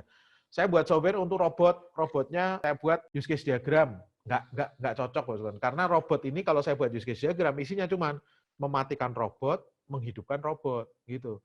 Tapi kalau saya menggambarkan pakai state chart diagram, kelihatan alur kerja robotnya kayak gimana. Makanya state chart diagram biasanya dipakai untuk sistem yang berjalan mandiri seperti itu. Nih, paling ini yang nanti kita ini kan. Nah, kalau gambarnya si Kenneth Kendall seperti ini. Start dari use case diagram. Setiap use case dibuat activity dan sequence. Kalau butuh penjelasan skenario, use case diagram. Tapi enggak juga enggak apa-apa gitu ya. Terus bisa juga dari use case langsung ke kelas diagram. Tapi dia ngasih patokan. Kalau pengen buatnya ini gampang, buat dulu sequence diagram. Loh, buat dulu sequence diagram, baru object lifeline yang ada di atas ini akan jadi kandidat kelas. Nanti kita lihat selain. Bukunya Berkeley, Bapak sekalian, ngomongin hal yang sama. Use case diagram, activity, sequence, kelas, dan seterusnya. Dari sini, Bapak sekalian, saya kemudian membuat formulasi yang ini kemudian saya pakai termasuk di beberapa buku-buku, termasuk di beberapa guidance yang saya pakai ketika saya ke industri. Saya bagi 2, analisis dan desain. Kalau mau pakai UML, 1, identifikasi proses bisnis dengan use case diagram. Jadi proses bisnis di organisasi, proses bisnis di sistem saya itu, yang akan saya bangun, itu saya identifikasi alatnya use case diagram. Setiap use case ini akan jadi proses bisnis dari sistem. Proses bisnis ini saya gambarkan pakai activity diagram atau BPMN. Gitu ya. Rekomendasi OMG, activity diagram atau rekomendasi OMG activity diagram. Tapi untuk organisasi pakai BPMN gitu ya. Tapi kalau saya kan karena saya sudah ngajarin yang orang organisasinya pakai BPMN, mubazir banget dan sayang investasinya kalau saya ngajarin lagi activity diagram. Makanya biasanya saya pakai BPMN full. Terus realisasikan proses bisnis dengan sequence diagram. Sequence diagram itu mulai saya masukkan arsitektur dari sistem kita bahwa sistem kita boundary control entity loh pakainya. Ini nanti diterjemahkannya dalam bentuk sequence diagram gitu ya. Kalau sekarang kita nyebutnya model view controller, nanti di belakang saya ceritakan. Nah, nanti Bapak di sistem desain itu dibuat kelas diagram, user interface, data model, sama deployment diagram. Kelas diagram itu dari mana? Dari sequence diagram itu nanti. Nah, boundary control entity yang jadi objek lifeline yang atas itu akan jadi kandidat kelas diagram. Hanya boundary-nya saja itu jadi user interface design. Entity-nya jadi data model. Gitu nanti. Nih, kalau deployment, cara saya mendeploy terpisah dari itu. Jadi ini kira-kira mapping-nya kayak gini nih, Bapak. Nanti kita buktikan. Nah, kalau di organisasi, peraturan-peraturan perdir, permen, segala macam, saya buatin seperti ini. Jadi application development governance. Fase planning, itu identifikasi business value, pakai change request, sistem request ya dibuat ya, atau software request gitu ya. Terus saya visibility analysis, technical, economic, sama organisasi. Di dalam technical ada project size, estimation, namanya use case point. Nanti kalau Bapak Islan yang kerja di kementerian-kementerian sekarang, beberapa orang-orang BPK, mereka kok sudah bisa ngitung pakai use case point-nya. Saya yang ngajari, trainingnya di tempat saya. Gitu ya. Jadi bisa ngaudit software itu kira-kira layak nggak dihargai 10 miliar gitu ya. Mereka kalau sudah mau minta use case diagram bahaya. Nanti mereka hitung pakai use case point gitu ya. Analisis buat use case diagram, terus kemudian setiap use case buat activity diagram atau BPMN, atau kalau langsung BPMN juga oke. Setiap use case buat sequence diagram gitu ya. Nah, ini ada beberapa yang saya tarik ke sistem request nanti Bapak Ibu. Satu, use case diagram saya tarik ke sistem request. Pada saat orang minta software, saya minta buatkan use case diagram, tapi sebenarnya saya latih. Non-functional requirement saya minta larikan ke sistem request. Dua itu yang saya tarik ke depan. Nanti kalau saya pakai prototyping sama Bapak Ibu, ketika saya buat proses alur pakai BPMN, prototyping user interface design saya tarik ke fase analisis. Nanti kita lihat setelah ini. Contoh untuk pembelajaran kita. Sistem ATM, saya masukkan kartu, masukkan PIN, keluar menu kayak gini Bapak Ibu, gitu ya. Ini detailnya kan kayak gini. Saya kasih nama apa adanya ya, layar, kotak uang, kotak kartu, kotak kwitansi. Saya masukkan kartu, muncul menu PIN, masukkan PIN, PIN-nya saya masukkan, muncul menu utama, isinya ngecek saldo, transfer uang. Kalau saya pilih ngecek saldo, saldo Anda adalah sekian. Saya pilih ngirim uang, nomor akun penerimanya berapa, jumlah uang yang dikirim berapa, uang berhasil dikirim. Kalau saya pilih ambil uang, jumlah uang yang diambil berapa, saya masukkan, uangnya nanti keluar dari kotak uang. Kalau saya pilih keluar dari sistem. Gitu ya, ini seperti ini. Kalau saya dapat tugas seperti ini, kira-kira apa yang harus saya lakukan? Pertama, saya identifikasi proses bisnis dari sistem saya pakai use case diagram. Nih ya, kita menuju ke sini. Nah, use case diagram itu Bapak kan summarize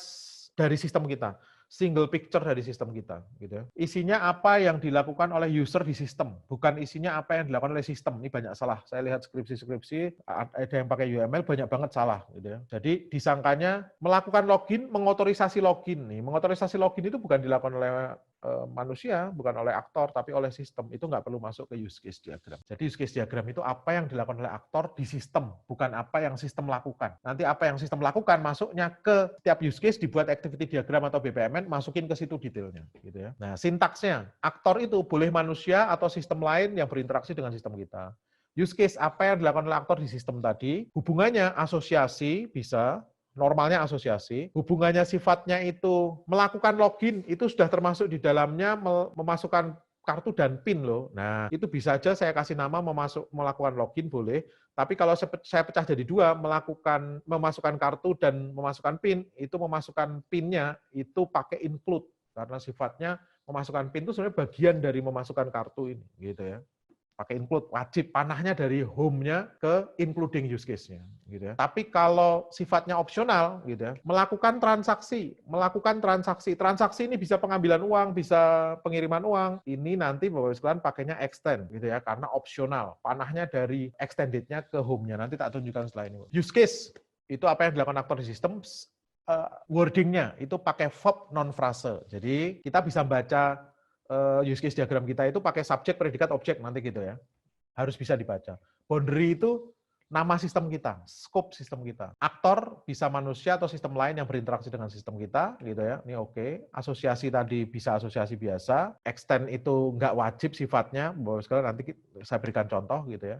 dan panahnya itu dari extended ke bapaknya gitu ya. Tapi kalau include dari bapaknya ke anaknya gitu ya, sifatnya wajib. Generalisasi hubungan bapak ke anak gitu ya. Make appointment itu ya old appointment, new appointment itu bapaknya make appointment gitu kan. Nah, contoh nih, sistem janjian, appointment system. Saya disuruh buat appointment system. Apa yang saya buat? Oh, ini pasien bisa membuat appointment loh. Pasien make appointment, subject, predicate, object gitu ya. SVO ya, subject, verb, object gitu. Manajemen memproduksi schedule information. Nih, dokternya mencatat dia bisanya kapan prakteknya. Loh, lihat loh. Terus pasien, saya buat anak new patient, nggak wajib. Nah, kenapa kok saya buat new patient? Karena kalau new patient dia harus buat kartu pasien. Ini saya tunjukkan yang bahasa Indonesia aja. Nah, kayak gini. Pasien punya 2 anak, pasien lama, pasien baru. Pasien lama itu membuat janjian konsultasi pasien lama. Nggak perlu membuat kartu baru, tapi perlu mengupdate kartu, gitu kan. Ngupdate kartunya nggak wajib juga, opsional. Nih, dari anak ke home use case-nya. Gitu. Tapi membuat janjian konsultasi pasien baru, wajib membuat kartu pasien, include membuat kartu pasien, wajib sifatnya. Gitu ya. Dan 2 janjian ini sebenarnya bapaknya membuat janjian konsultasi, itu juga oke. Terus extend, opsional, mengatur cara pembayaran. Nggak ngatur di depan juga nggak apa-apa. Gitu ya. Nih, seperti ini. Sekali lagi, use case diagram itu menunjukkan apa yang dilakukan oleh aktor di sistem, bukan alur dari sistem, bukan. Use case diagram tidak menunjukkan alur bahkan sebenarnya, gitu ya. Tidak menunjukkan alur. Ini beberapa salah kita gandeng-gandengin malah salah, Jadi ada misalkan pengguna melakukan registrasi, terus di samping kanannya admin menyetujui registrasi, terus kita iseng menghubungkan antara use case melakukan registrasi dengan meng-approve registrasi. Ini efeknya apa, Ustaz? Efeknya si pengguna jadi bisa meng-approve registrasi, gitu kan. Jadi nggak perlu dihubungkan, bukan menunjukkan alur. Nah, kalau ATM yang tadi saya gambarkan, kita akan buat, kalau kita buat use case diagramnya kayak gimana? Nah, kayak gini, Mas. Sederhananya, big picture dari sistem kita. Oh, sistem ATM itu satu, punya nasabah. Nasabah saja yang bisa memasukkan PIN, ngecek saldo, ngirim uang, ambil uang, logout. Itu 5 fitur besarnya. Saya gambarkan. Ingat, use case diagram itu big picture dari sistem. Oh, ini versi sederhana. Ternyata enggak seperti itu deh. Ternyata memasukkan PIN itu sebelumnya ada memasukkan kartu. Dan dua-duanya kompleks ini, makanya harus saya pisah. Oke, memasukkan PIN include masukkan kartu include memasukkan PIN gitu ya. Transaksi, semua cek saldo ambil uang itu jenis transaksi aja. Oke, melakukan transaksi perbankan boleh milih nih, pakai extend dari anak ke bapaknya, dari anak ke bapaknya kan. Tapi kalau include dari bapak ke anaknya. Sistem lain supaya gampang deteksinya saya kasih kepalanya hitam, tapi ini bukan standar OMG ya, bukan. Untuk mempermudah saya dan tim saya kayak Mas Ari ketika ngejelasin ke orang lebih mudah. Oh, itu yang hitam itu sistem lain, Pak, gitu. Jadi ngecek saldo butuh sistem core banking, gitu ya. Nah, sistem saya ternyata lebih kompleks. Apa yang saya lakukan? Buat package. Jadi ERP perbankan, ada ATM modul, saya klik di dalamnya, saya masuk ke ATM modulnya gitu ya. Jadi pakai package seperti itu. Nah, sistem yang lebih bagus lagi, masukkan kartu, include masukkan PIN, ada petugas, ternyata petugas juga bisa masukkan kartu, tapi dia ngupdate informasi kotak deposit. Nah, ini hati-hati, Mas. Petugas ini tugasnya sebenarnya ganti box uang itu loh, Mas. Jadi nanti dia sama polisi biasanya datang ganti box uang itu gitu ya.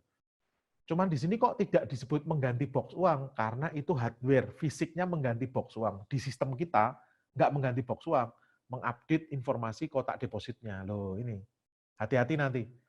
Banyak banget nulis kurir, mengantarkan pesanan. Salah, mengantar pesanannya bukan di sistem kita, bukan. Di sistem kita apa? Mengupdate progres pengantaran pesanan. Boleh, itu masukin ke sini. Tapi ngantarnya nggak di sini. Gitu ya. Nah, kalau kita pakai Spark nanti, kita masuk, kita buat package gitu ya, namanya use case diagram, gitu kan. Kita buat seperti ini, kasih nama nasabah, gitu kan. Tarik ke kanan boundary-nya, kasih nama sistem ATM, tinggal saya klik, terus kemudian panahnya, plusnya saya tarik, use case association, nah nanti lahir seperti ini. Ya. Yang kedua saya bikin Musikpedia. Nih, Margaret Muni tadi, jualan musik di mall udah bangkrut nih, saya harus jualannya lewat online aja. Jadilah Musikpedia. Pengunjung melakukan registrasi, melihat daftar lagu. Pelanggan juga bisa melihat, gitu ya, melakukan login. Tapi kalau pengunjung enggak, dia cuman bisa melihat daftar lagu, memutar trail lagu aja. Pelanggan bisa pembelian, pelanggan bisa ngubah data, dan seterusnya. Boleh nggak saya pakai BPMN? Boleh, Hos, kan. Sama-sama standar dari OMG, tapi activity diagram ada di dalam UML, tapi BPMN terpisah. BPMN lebih kompleks, gitu ya. Ini bentuknya seperti ini. Oh ya, ini yang activity diagram belum ya, sebenarnya. Sebentar. Jadi setelah use case diagram selesai, kita masuk ke detail, itu bisa pakai activity diagram atau BPMN. Yang activity diagram dulu saya ceritakan. Activity diagram sintaksnya seperti ini, simple kayak flowchart. Activity diagram itu versi lebih sederhana daripada flowchart. Pertanyaannya kalau sudah ada flowchart, ngapain tuh ada activity diagram? Flowchart tidak ada yang menstandarkan. Efeknya kalau ada tools dia bisa menggunakan notasi yang sedikit berbeda. Tapi kalau activity diagram semua tools sama. Saya mau pakai Spark juga kayak gitu, saya mau pakai rational rules juga kayak gitu sama gitu ya. Start, end gitu kan. Final activity, ada final tapi di subproses dia berhenti sendiri, tapi proses utamanya nggak terstop, pakainya final flow. Gitu. Pilih salah satu decision, paralel forking sama join, gitu ya. Siapa yang melakukan swimlane, gitu aja. Nanti melakukan apa? Action. Nah gitu. Itu yang paling sering kita pakai lah. Gitu ya. Biar nggak terlalu rumit. Jadi kita tadi punya sistem ATM nih. Kayak gini misalkan. Setiap use case dibuat activity diagram. Tadi ngikutin nomenklatur kita ya. Setiap use case buatlah activity diagram. Makanya memasukkan kartu itu kayak gimana? Loh, boleh dari atas ke bawah, boleh dari kiri ke kanan, sama aja. Activity diagram juga bisa dari atas ke bawah, bisa dari kiri ke kanan. Kalau BPMN biasanya orang dari kiri ke kanan kebanyakan. Nasabah sama petugas yang memasukkan kartu, gimana caranya? Saya letakkan di atasnya aja petugasnya. Nih gini. Nggak usah dibuat baru, ini enggak ya. Mulai memasukkan kartu, sistemnya loh. Sistemnya memasukkan kartu, mau validasi kartu, kartunya valid atau enggak. Kalau kartunya valid, tampilkan menu PIN. Kalau enggak valid, keluarkan kartu. Gitu. Nah, setelah itu menu PIN-nya datang, memasukkan PIN kita. Masukkan PIN yang kedua. Masukkan PIN, divalidasi. Kalau PIN-nya enggak valid, tapi kurang dari 3, masih keluarkan lagi, masukin PIN lagi. Tapi kalau lebih, blokir kartu. Gitu. Tapi kalau validasi PIN diterima, iya jenisnya apa? Kalau nasabah masuk ke menu utama nasabah, kalau penggunanya petugas masuk ke menu administrasi. Mengecek saldo prosesnya kayak gimana? Loh, ini saya percepat aja. Mengambil uang prosesnya kayak gimana? Ini seperti ini. Activity diagram. Gitu ya. Ini kalau sambil saya demokan, kalau kita pakai Spark, ini misalkan, sekali lagi, tools-nya apapun nggak ada masalah ya, tools-nya apapun nggak ada masalah. Ini nanti tinggal saya buat baru ya, new project, ini misalkan saya buat sistem ATM. Nah, udah ada isinya. Project. Nah, nanti kayak gini, use case diagramnya bisa saya buat package dulu di sini. Saya kasih nama use case diagram gitu kan. Create diagram di tengah, saya oke. Nah, saya pilih UML behavioral use case gitu ya, saya oke. Nah, nanti ini saya double klik. Nanti di sini aktor, boundary-nya di sini, gitu kan. Ini aktornya misalkan nasabah. Nih, di sini pakai nama sistem ATM. Nih, nanti dari sini melakukan sesuatu ke sini. Use case, nih, asosiasi. Memasukkan kartu. Misalkan. Nanti memasukkan kartu, setelah itu dia memasukkan PIN loh. Oke, tarik dari sini ke sini. Use case, asosiasi, include ya, wajib ya, include. Memasukkan PIN. Nah, seperti ini Pak. Terus kalau yang activity diagram gimana? Misalkan saya buat per package ya, use case package baru, ini sama, package, saya kasih nama activity diagram. Saya pilih activity, saya kasih nama, langsung activity diagram AD misalkan, memasukkan kartu. Nih. Nanti di sini, saya masukkan dulu partition, ini gini. Kalau dari kiri ke kanan misalkan, ya, di sini saya kasih nama nasabah. Yang ini saya kasih nama sistem ATM tadi. Nanti tinggal saya alirkan aja dari sini. Inisial, terus dia lari ke sini. Nih, action, pakai action ya. Action, nih. Oke, nah nanti memasukkan kartu di kotak kartu, dan seterusnya. Nih, nanti dari sini, tarik ke sini, validasi action lagi ya. Nih, seperti inilah. Dari ini ya. Mitos ya. Nah, nanti seperti ini. Semuanya kita buat, Bapak sekalian. Setiap use case dibuat. Nah, kalau BPMN itu komponennya ada, elemennya ada 4, swimline, connecting object, artifact, sama flow object. Jadi swimline itu ada 2, pull sama line. Gitu ya. Connecting object ada sequence flow, message flow, tapi yang kita pakai sebenarnya cukup sequence flow aja.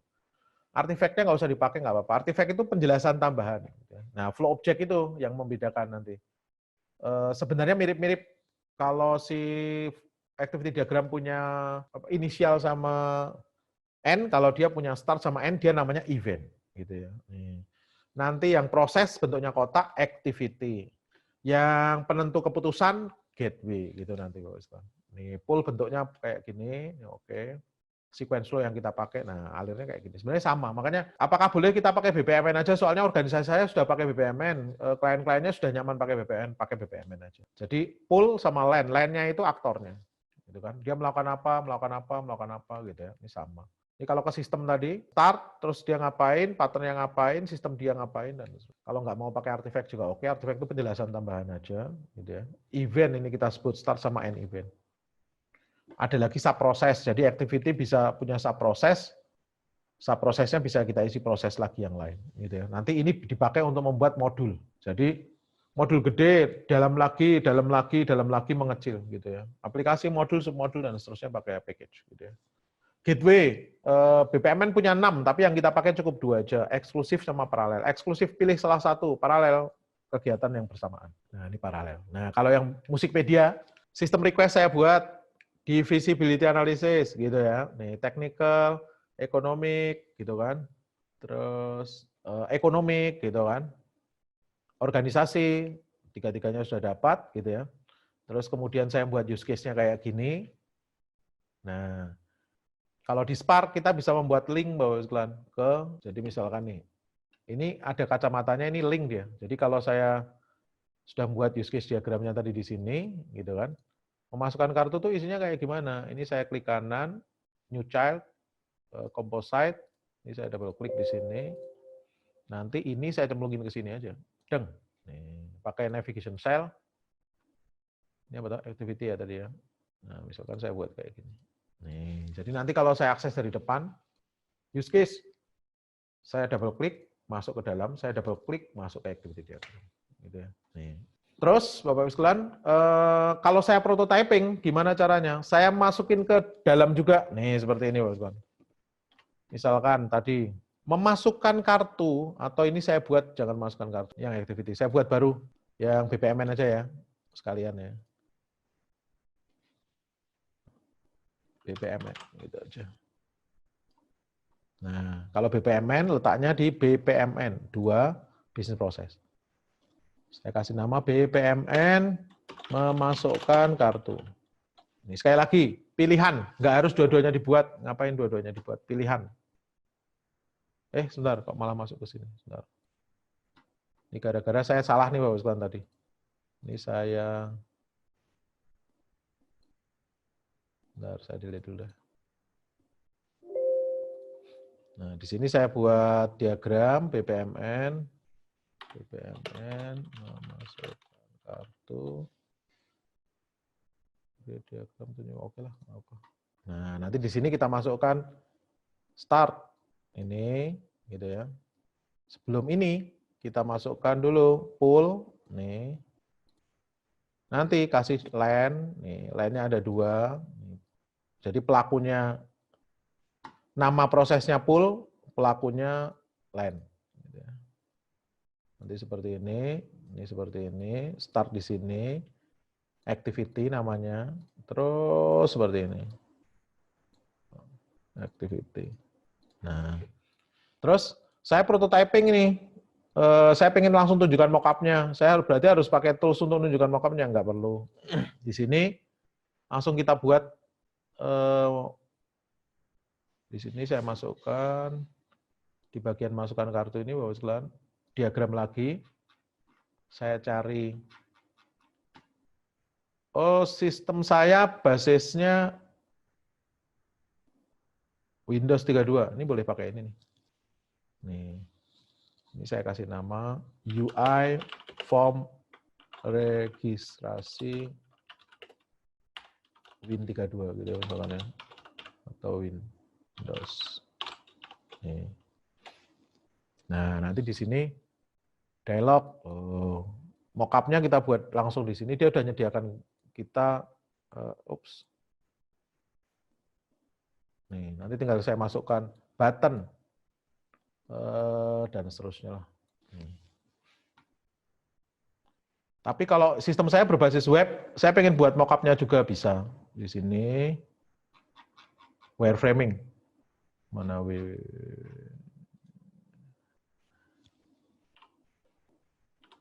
Nah, wireframing saya pilih web page nanti bentuknya. Kalau pakai Android, nah kalau web page bentuknya seperti ini. Nih, button saya masukkan dan seterusnya. Tapi kalau pakai Android, ini juga bisa phone. Nah, nanti seperti ini, saya tinggal masukkan di dalamnya button dan seterusnya. Gitu ya. Nah, ini nanti Bapak Ibu, saya masukkan aja ke BPMN ini. Nih. Oh, ini mengisi form registrasi loh. Di sini ini mengisi form registrasi, gitu ya. Ini tinggal yang tadi form registrasi saya cemplungin aja ke sini. Nih, navigation cell, saya pilih salah satu aja, nggak apa-apa. Nah, jadi nanti ketika saya ngakses dari depan, itu sudah start dari use case diagram, memasukkan kartu kayak gimana tuh prosesnya? Oh, kayak gini. Nih. Oh, ini kebetulan nyambungnya ke tadi ya. Kalau saya pindahin, ini tinggal disambungin, sebentar, use case diagram. Ini saya pindahin nih, saya pindahin ke yang UI. Nah, ke sini. Jadi kalau saya double klik, loh masuk ke UI. Nggak ke UI dulu deh ya, sebentar, salah saya. Ini ke BPMN-nya dulu, Bapak Ibu sekalian. Ya toh. Nah, ini ke select composite, ke BPM-nya dulu, deng, gitu ya. Nanti di dalam sini, nah, muncul form ini. Jadi kalau dari depan tadi, use case diagram, prosesnya kayak gimana? Prosesnya kayak gini. Oh, tampilannya kayak gimana, Mas? Oh, tampilannya kayak gini. Loh, nanti seperti itu. Nih, jadi nggak perlu pakai tools yang banyak, nyatu jadi satu. Jadi, oh versi webnya saya mau buat kayak gini, oh versi Androidnya saya mau buat kayak gini. Gitu ya. BPMN. Boleh activity, boleh BPMN. Alurnya sama, nggak ada masalah, mirip lah. Gitu ya. Nih. Terus, Bapak sekalian yang paling sulit nih. Setiap use case buat juga sequence diagram. Nah, ceritanya gini nih. Sequence diagram ini yang paling rumit dibuat, Bapak sekalian. Cuman ini cara kita untuk menggabungkan antara proses sama data gitu ya. Makanya biasanya kalau lihat buku-buku pakainya malah sequence diagram. Karena apa? Bukunya buku pemrograman. Kan nggak butuh jelasin ke klien, butuhnya jelasin ke programmer, langsung pakai sequence diagram. Nanti dilihat ya. Buku-buku modern biasanya dia pakai sequence diagram langsung gitu. Kenapa activity diagram dibuat? Karena kita berkomunikasi dengan klien gitu ya. Butuh use case, butuh activity diagram. Nah, butuh sequence diagram. Nah, sekarang Bapak sekalian lihat nih. Sequence diagram itu menggambarkan interaksi antar objek atau kelas nih. Makanya kalau kita non OOP buat sequence diagram agak sedikit hampa. Ngapain kita buat gitu ya? Dalam sequential waktu nanti. Jadi interaksi objek kelas berdasarkan alur bekerjanya software, di mana interaksi itu menggambarkan pesan yang kita kirim. Pesan yang kita kirim itu nanti jadi metode. Gitu ya, metodenya dipakai nanti seperti itu. Nanti ada garis vertikal lifeline gitu ya, di atasnya ada objek, makanya disebutnya object lifeline gitu biasanya. Sequence diagram itu alat komunikasi sistem analis dengan programmer, nggak ada urusan ke program, nggak ada urusan ke user. Kalau user cukup use case diagram dan activity diagram aja, cukup gedenya use case diagram, detailnya activity diagram ya, Bapak Ibu. Nah, sintaksnya sederhana sebenarnya kayak gini aja, gitu ya. Aktor, terus kemudian object lifeline, terus kemudian message gitu ya. Seperti ini aja. Bentuknya nanti, nah, ketika saya pertama kali dulu belajar, Bapak Ibu sekalian, sequence diagram, bentuknya seperti ini nih. Pakai kotak dulu kita. Ini pakai kotak seperti ini, pakai kotak, gitu ya. Sampai kemudian Bapak Ibu sekalian, atas itu akan jadi kandidat kelas gitu dulu konsepnya gitu ya. Nih, atas itu kita sebut object lifeline. Nah, yang tengah itu jadi metode kandidat. Message itu akan jadi metode kandidat. Jadi kita jadi tahu staff itu jadi kelas, metodenya listing staff itu nanti. Nih. Setelah orang membuat kayak gini Bapak sekalian makin galau karena apa? Kok ribet banget ya? Jadinya ribet ya. Menetapkan atas ini gimana? Menetapkan atas ini, gitu kan? Nih. Menetapkan atas ini gimana? Akhirnya ada satu orang di tahun 2001 namanya Quatrani, dia menerapkan model view controller atau dulu namanya boundary control entity ke dalam UML. Jadi buku pertama yang membuat namanya Quatrani itu, saya beli waktu di Jepang itu bukunya. Jadi dia yang diklaim semua rujukan kemudian datangnya ke dia, gitu ya. Nah, apa yang dia lakukan? Yang dia lakukan sebenarnya nggak baru, karena apa? Boundary control entity atau model view controller itu sudah dinyatakan pertama kali oleh Dennert. Ini jadi hukum ke-9 di dunia software engineering. Separation of concern lead to standard architecture, gitu ya. Jadi kita itu harus misahin concern supaya arsitektur kita bagus, gampang di-maintain dengan baik software-nya kalau kita buat software, gitu ya. Nih. Jadi omongannya si Dennert itu dulu, program atau arsitekturnya itu bisa dipisah jadi presentation interface, gitu kan, functional kernel sama file and database, gitu ya. Nah, nanti presentation layer itu disebut dengan boundary, yang melakukan pemrosesan disebut dengan control, yang berhubungan dengan data disebut entity gitu. Jadi sebutannya dulu boundary control entity mulai tahun 2005. Nyebutnya kemudian model view controller. Nah, konsepnya Bapak Ibu, kalau sequence diagram itu kan punya object lifeline yang atas. Kalau object lifeline itu kandidat dari kelas, kenapa enggak saya masukkan konsep BCE aja ke dalam. Nah, itu konsepnya si Quatrani di awal. Makanya di atas kemudian nggak lagi pakai kotak-kotak, tapi pakai lambang atau pakai notasi boundary, notasi kontrol, notasi entity. Nanti setelah ini kita tunjukkan. Jadi boundary itu bagian atau kelas yang berhubungan dengan aktor. Jadi kayak user interface, form, semuanya itu boundary. Memproses sesuatu, kontrol. Berhubungan dengan database, entity. Gitu kan. Jadi nanti bentuknya kayak gini. Nih. Jadi nggak galau lagi kita. Nasabah mau masukkan PIN di mana? Oh, di menu PIN. Loh, menu PIN itu apa? Pasti boundary. Yang berhubungan dengan aktor pasti boundary, gitu kan? Ini namanya boundary. Kalau sekarang disebut view, gitu kan? Hasil yang kita masukkan divalidasi loh nanti oleh siapa? Manajer validasi. Loh, manajer validasi ini apa ini gitu ya? Manajer validasi itu apa? Pemrosesan, kontrol. Ini kan Bapak Ibu. Terus kemudian ini nanti akan pakai database ya. Saya get pin ke table namanya pin, gitu kan. Ini namanya entity atau model, gitu kan. Makanya kemudian rame sekarang model view controller. Konsepnya. Jadi MVC itu bukan nama framework, bukan, Pak.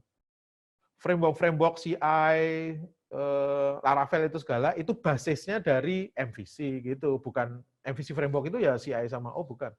Mereka konsep berpikirnya MVC gitu ya. Jadi sequence diagram ini konsepnya kayak gini nih. Nasabah memasukkan PIN di menu PIN, terus kemudian divalidasi manajer validasi, terus kemudian get PIN supaya bisa memvalidasi tadi dari login gitu kan.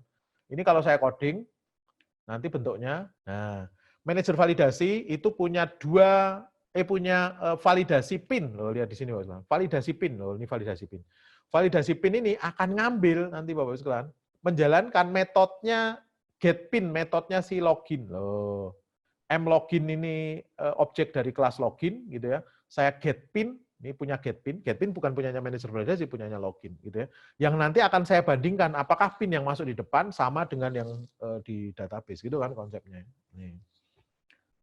Jadi ada dua kelas, manajer validasi sama login gitu ya. Login punya metode namanya get pin. Get pin ini akan saya pakai. Jadi panahnya itu ada di mana, itu kelasnya dia. Panahnya di manajer validasi ini pasti kelasnya si manajer validasi yang validasi pin. Nah, sequence diagram dibuat untuk setiap use case sama dengan activity diagram. Dimulai dari menarik aktor yang ada di use case, Jadi kita nggak perlu buat aktor baru, kalau di Spark kita tarik aja. Terus objek dari lifeline di sequence diagram menjadi kandidat kelas, karena itulah mengikuti arsitektur boundary control entity tadi. Oke. Nah, kalau yang ATM tadi gimana? Use case diagram saya buat, activity diagram saya buat nih, alurnya. Biasanya di sini nggak ada masalah, karena programmer biasa nyusun alur dan belajar alur. Tapi begitu masuk ke sequence biasanya berantakan. Nih, sequence mulai. Lihat nih. Sequence itu kita mulai menggambarkan apa yang alurnya tergambar benar, tapi arsitektur kode kita mulai digambarkan juga, gitu kan? Kira-kira kelasnya akan apa? Nah, ini yang menunjukkan bahwa kan, kenapa sistem analis itu perannya signifikan, gitu ya. Ini masih dikerjakan sistem analis sebenarnya loh, gitu ya. Sistem analis itu senior programmer, jadi bukan fresh graduate jadikan sistem analis, nggak bisa, gitu. Sistem analis is a senior programmer. Programmer yang senior sudah paham, terus kemudian diangkat jadi SA, gitu ya. Nih, jadi dia yang menentukan arsitektur dari kodenya. Nih, makanya Bapak sekalian, kalau dulu Bill Gates di era-era awal dia tidak menyebut dirinya CEO, dia menyebut dirinya Chief Software Architect CSA. Jadi kalau saya dulu bikin startup bisnis juga saya ngasih nama kartu nama saya CSA gitu ya. CSA inilah sistem analis ini sebenarnya, gitu ya. Nih. Sistem analis boleh dikatakan PM harian, project manager harian itu sistem analis. Jadi yang memikirkan ini, dulu saya ketika part-time di Activision, dalam perusahaan game, di ruangan programmer itu ada tulisan, programmers, please don't think. Nah, programmer itu nggak boleh mikir. Soalnya gajinya nggak cukup untuk mikir. Gitu ya. Yang mikir itu sistem analis. Gitu kan. Karena gajinya bisa 2 kalinya. Nanti kalau kita lihat kenapa sistem analis lebih gede ya, gitu ya. Disangkanya bahwa, oh sistem analis kan anak SI lebih gede. Enggak padahal. Sistem analis itu bukan anak sistem informasi lulus terus kemudian jadikan sistem analis, bubar malah. Perang nanti antara sistem analis sama programmernya, perang badar. Terus yang memasukkan pin, satu-satu buat. Nanti kalau ada if then decision itu pakainya fragment. Gitu ya. Ini kalau saya tunjukkan di sini, kalau saya sudah mulai nyusun, nah nanti caranya, kalau saya pisahin, ini berarti sequence diagram, saya oke. Saya pilih nanti UML behavioral masih sequence, gitu ya. SD memasukkan kartu tadi, karena dibuatnya kita per ini ya, saya double klik. Nah, nanti aktornya cukup ngambil aktor dari yang tadi sudah kita buat, nih, baru kemudian sampingnya kita isi. Nasabah memasukkan apa? Boundary. Nih. Kotak kartu. Nih. Nanti di sini, nanti ke sini, dan seterusnya. Kalau ada if then, pakai fragment. Nih, pakai fragment. Jadi nanti ini bisa kita isi valid. Valid. Ya. Tidak. Nanti di sananya terbagi menjadi 2 langsung. Nih, nih. Nanti tinggal diisikan yang valid kemana, ya enggak kemana. Nih. Satu-satu, ngecek saldo dan seterusnya. Nah, setelah kita berhasil membuat sequence diagram ini, hidup kita agak mudah, gitu ya Bapak sekalian. Kalau yang sequence diagramnya Musikpedia, nih saya kasih contoh 2. Satu sistem ATM, satu lagi Musikpedia, Bapak sekalian. Nah, nanti bentuknya seperti ini. Inilah. Oke, nanti bisa dilihat. Nah, beberapa kesalahan yang sering kita lakukan. Use case diagram tidak menunjukkan SVO. Contoh, pengguna login gitu tok. Nggak jelas. Pengguna printing, gitu ya, nggak jelas. Harusnya pengguna melakukan login. Subject, verb, object, subject, verb, object. Gitu. Use case diagram, apa yang dilakukan oleh aktor di sistem, bukan apa yang dilakukan oleh sistem. Gitu ya. Memasukkan atau melakukan login benar, tapi login ini diotorisasi dan seterusnya nggak jadi use case diagram. Itu nanti adanya di activity dan sequence. Gitu ya. Naming untuk objek dan kelas kata benda, untuk message kata kerja. Jadi menu login di sininya do atau accept atau pakai verb object gitu ya. Masukkan input gitu kan. Objek lifeline nggak boleh pakai spasi karena akan jadi kandidat kelas gitu ya. Aktor hanya akan mengirim message ke boundary yang manusia. Tapi kalau sistem mengirimnya ke kontrol gitu ya. Ini beberapa hal yang sering kelewat. Ada proses sequence terus kemudian ujungnya lari langsung ke aktor. Waduh, ngeri gitu ya. Nggak bisa karena setiap hubungan kita dengan komputer itu pakainya user interface gitu ya, pakainya boundary gitu ya.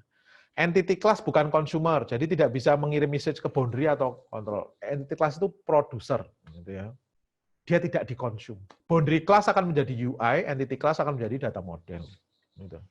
Nah, setelah itu Bapak sekalian, tadi idenya kan kayak gini. Use case activity sequence saya buat, setelah saya dibuat semua, boundary control entity saya jadikan kelas diagram, gitu kan. Boundary-nya jadi user interface, entity-nya jadi data model, gitu kan. Jadi yang tadi sudah kita buat Bapak sekalian, entity class, boundary control entity tadi yang di sequence diagram itu nanti kita cemplungin semuanya masuk ke dalam kelas. Nah, ini konsepnya dulu. Kelas itu kalau kita desain kelas namanya menupin, kotak menupin. Kalau ada saya coding itu public, misalkan pakai Java, public class menupin, gitu ya. Nah, di dalamnya ada atribut, nih clear lah. Ya, dalamnya ada atribut yang nanti punya enkapsulasi bisa public, protected, sama private. Oke lah, nggak ada masalah. Nah, saya punya kelas manager validasi, ini, punya atribut mlogin, punya metode blokir kartu, validasi kartu, sama validasi PIN. Nah, ini kalau saya coding bentuknya seperti ini. Ini nggak ada masalah ya. Nah, nanti kelas 1 dan kelas yang lain hubungannya ada 4 relationship-nya. Generalization, gitu ya, generalisasi, agregasi, komposisi, sama asosiasi. Generalisasi itu bapak anak, gampang, pakai inheritance nanti, gitu ya, generalisasi. Agregasi itu has a tapi nggak strong. Contoh, laptop dengan mouse nggak strong. Mouse-nya nggak ada tetap disebut laptop gitu. Tapi laptop dengan layarnya strong, itu pakainya komposisi bukan agregasi. Tapi sama-sama has a. Hubungannya bisa is a, bisa has a, atau hubungan selain itu pakai asosiasi. Gitu. Yang berbeda hanya generalisasi. Kalau yang lainnya sama, yang lainnya membuat objek dari kelas gitu aja sebenarnya hubungannya. Nah, contoh nih, manajer validasi kelas saya hubungkan dengan login. Nah, ini maknanya gimana? Kalau saya gambarkan pakai sequence diagram, itu ada menu manajer validasi, ini ada menu PIN, ini seperti ini. Jadi hubungannya seperti ini. Ada 2 kelas saya buat, gitu ya. Inherit itu menu utama, menu pengambilan uang itu mewarisi semuanya yang ada di menu utama. Nah, pakai inheritance notasinya seperti ini, gitu ya. Kalau Java pakai extends, gitu kan. Nah, jadi nanti semua objek lifeline-nya saya ambil, Bapak sekalian, gitu ya. Jadi misalkan saya punya seperti ini, sudah jadi sistem ATM, sudah ada use case diagram, nih sudah ada, sudah saya hubungkan juga, memasukkan kartu, masuk kemana, itu sequence gitu kan, activity diagram, ini sudah masuk ke sini. Nah, sekarang kelas diagram itu saya nanti baca semua yang ada di sequence, boundary, control entity, semuanya saya masukkan, saya buatkan kelasnya. Ini sayangnya kalau pakai Spark nggak bisa langsung, kalau pakai rational rules bisa ini malah. Nah, saya buat kelas diagram, create diagram, diagramnya hanya 1, structural. Nah, sudah mulai masuk structural karena masuk ke fase desain. Kelas diagram, sistem ATM, saya oke. Nah, di sini nanti saya cek semua yang ada di sini, yang boundary control entity, nih account, balance, deposit, ini semuanya nanti saya cemplungin ke dalam kelas. Nih. Saya buat kelas di sini, saya cemplungin. Benar. Account,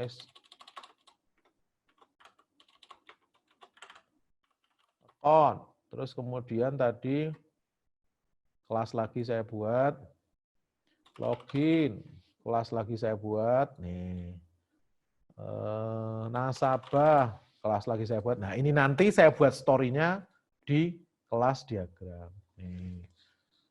Jadi biasanya kalau saya caranya gini. Sistem ATM has a what gitu. Jadi saya buat dulu kelas yang akan starting semuanya. Sistem ATM kayak kalau kita buat project, kalau pakai IDE, NetBeans, Visual Studio, Eclipse segala macam, kalau kita membuat project selalu dikasih kelas utama yang namanya sama dengan nama project kita. Nah, sistem ATM saya buat. Nah, nanti pertanyaannya gini, sistem ATM has what? Punya apa? Oh, punya kotak kartu, punya menu PIN, punya kotak kwitansi, gitu ya. Ini punya kepemilikan. Nah, ini saya pakai hubungannya pakai agregasi, gitu kan. Terus menu PIN, dari menu PIN ke menu utama. Asosiasi biasa, tapi satu arah gitu ya, pakai panah ke sini. Gitu ya. Bahwa ini nggak bisa langsung dari sini loh, ini dari sini. Terus semua menu saya akan inherit dari menu utama. Loh, nanti saya tulis mewarisi gitu ya. Kalau yang istilah membuat cerita ini diajarkan James Rambok di bukunya tahun 99. mengakses, mengelola, mewarisi, gitu ya, dan seterusnya. Gitu. Atau menampilkan kalau dari sini ke sini, nih, supaya clear cerita dari kelas diagram kita.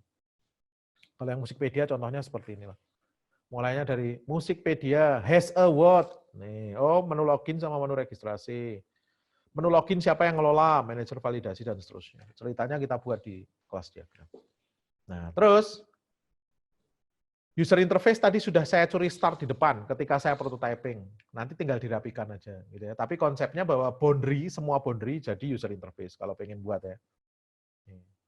Nanti ada filosofinya lah, ini nggak usah kita bahas hari ini, terlalu kompleks. Karena apa? User interface kita biasanya ngikut pattern yang sudah diikuti. Jadi kalau kita ngembangin aplikasi Windows ya kayak gitu, mengembangkan aplikasi web ya pakai pola-pola. Android apalagi sudah sangat-sangat strict untuk patternnya gitu ya. Nah, jadi kita sudah letakkan di atas tadi. Jadi ini sudah kita buat. Tapi konsepnya dari boundary diambilnya gitu ya. Kelas boundary jadikan user interface. Nah, data model diambilkan dari entity. Nah, yang entity class itu saya ambilkan jadi data model. Nih, contoh nih tadi nih. Dari sini saya ketemu entity-nya. Ternyata entity-nya itu entity ini ya. Login. Terus kemudian balance. Terus kemudian account, balance, deposit, login ya. Account, balance, deposit, login. Nah, ini gimana cara saya buat? Nih, saya buat data model. Create diagram, nanti saya pilih extended, ini ada data modeling, saya oke. Nah, di sini table saya masukkan. Nih. Account, gitu kan. Terus kemudian, ini apa tuh? Account, login. Misalkan ya, balance tadi kan.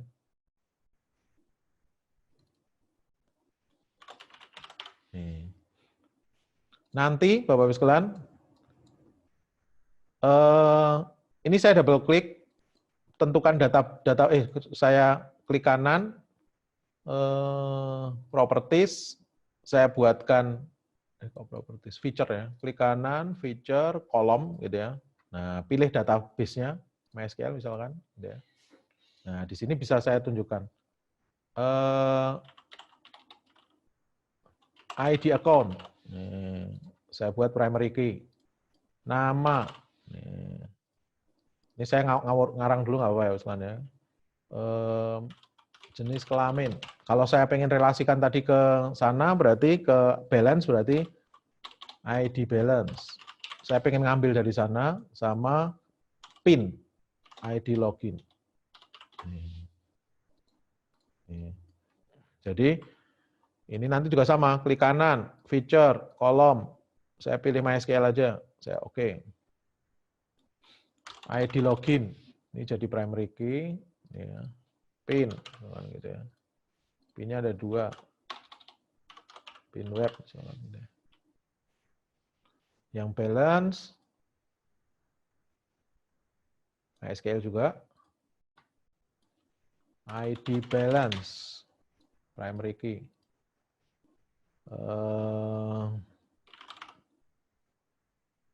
Saldo A, misalkan gitu ya. Saldo B, gitulah.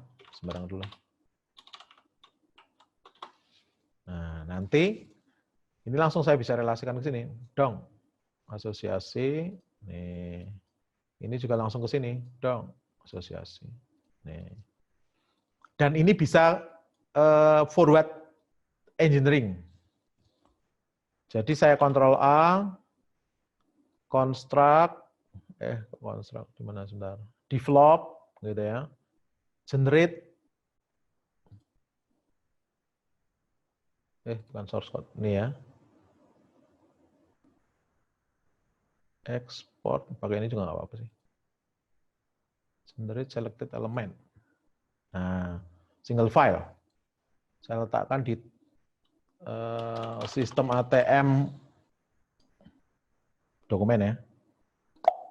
Saya generate. Nah, nanti di sini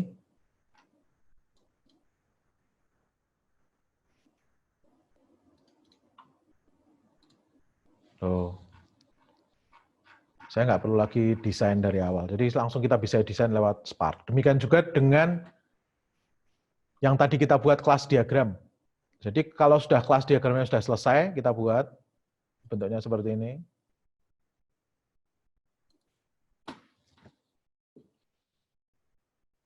Kelas diagramnya sudah saya buat, gitu ya. Keluar kelas diagramnya. Nah, kelas diagramnya sudah selesai saya buat nih, kayak gini.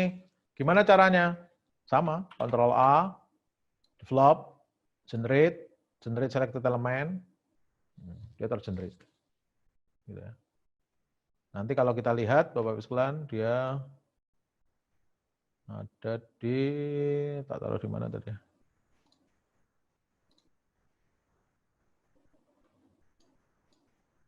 Sistem ATM, wah tadi lupa malah taruh di mana. Jadi nanti kita bisa tahu hubungan-hubungannya, Bapak sekalian. Misalkan ini benar atau enggak sih dari menu utama ke menu pengecekan saldo harusnya extend dong. Iya, kita tinggal klik, terus kemudian develop, terus kemudian edit di mana nih? Di sini view juga bisa sih.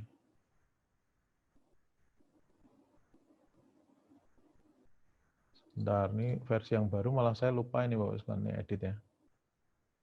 Edit file. Sebentar.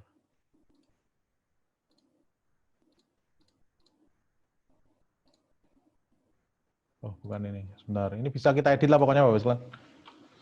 Cuman ini produksinya kemana nanti coba kita lihat ya. Generate selected element, dia langsung tergenerate. Ini kalau nggak baru kita nggak bisa ngatur nih soalnya nih. Jadi nanti tergenerate bentuknya sudah dalam bentuk skeleton chord gitu ya. Nih. Oke. Jadi kelas diagram nih bisa kita reverse engineering, demikian juga forward engineering juga bisa. Nih contoh nih Bapak sekalian. Ini yang membuat kenapa jadi menarik OOP karena saya punya mana? SAD. Nih, saya punya aplikasi nih, namanya rental DVD.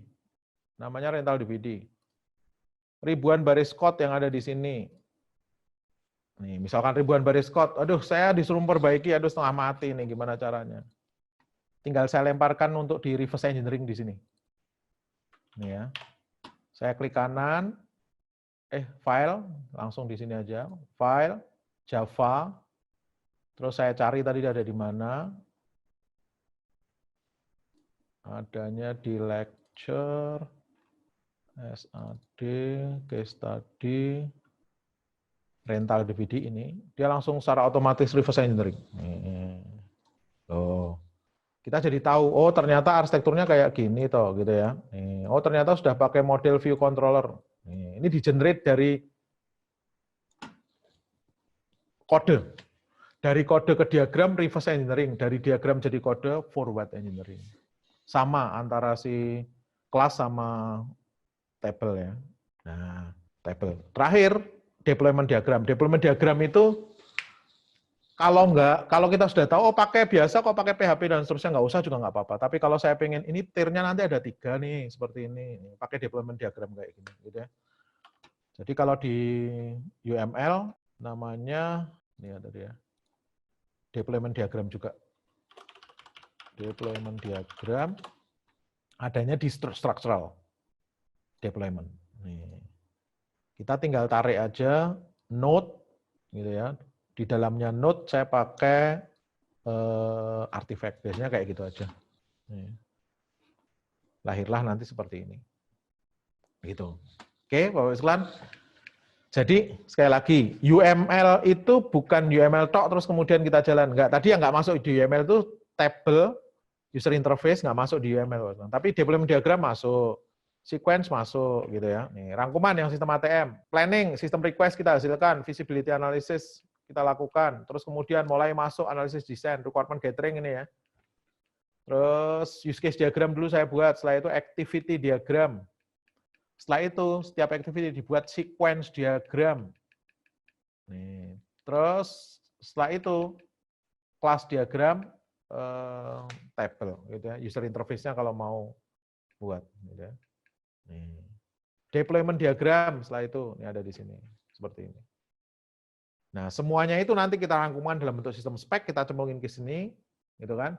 Kita serahkan ke programmer, gitu. Nih, ceritanya seperti itu kalau konsep dari pengembangan. Mungkin itu, Bapak-Ibu sekalian. Kalau kelas, tanya kelas yang lebih intensif, Bapak-Ibu sekalian, offline kita punya Brainmatics. Nanti kalau ada perusahaan atau kampusnya yang ada budget untuk ini, kelas offline biasa, atau intensif 4 hari, itu bisa ke brainmatics.id aja, nanti di sana lengkap. Jadi kasus yang tadi saya bahas pelan-pelan kita petani gitu. Dan itu sudah jadi saya gunakan di industri. Jadi saya bukan dosen yang saya ngambil dari buku terus apa adanya, enggak. Saya terapkan di banyak industri dan itu bantu banyak industri gitu ya. Bantu banyak industri dan mereka sekarang jadi nyaman bekerjanya dan seterusnya. Mungkin itu Bapak-Ibu sekalian yang bisa saya ceritakan hari ini. Hari Jumat kita masuk ke diskusi tentang riset trend, hari Minggunya kita tentang enterprise architecture. Mungkin itu dulu yang bisa saya sampaikan. Terima kasih. Wassalamualaikum warahmatullahi wabarakatuh.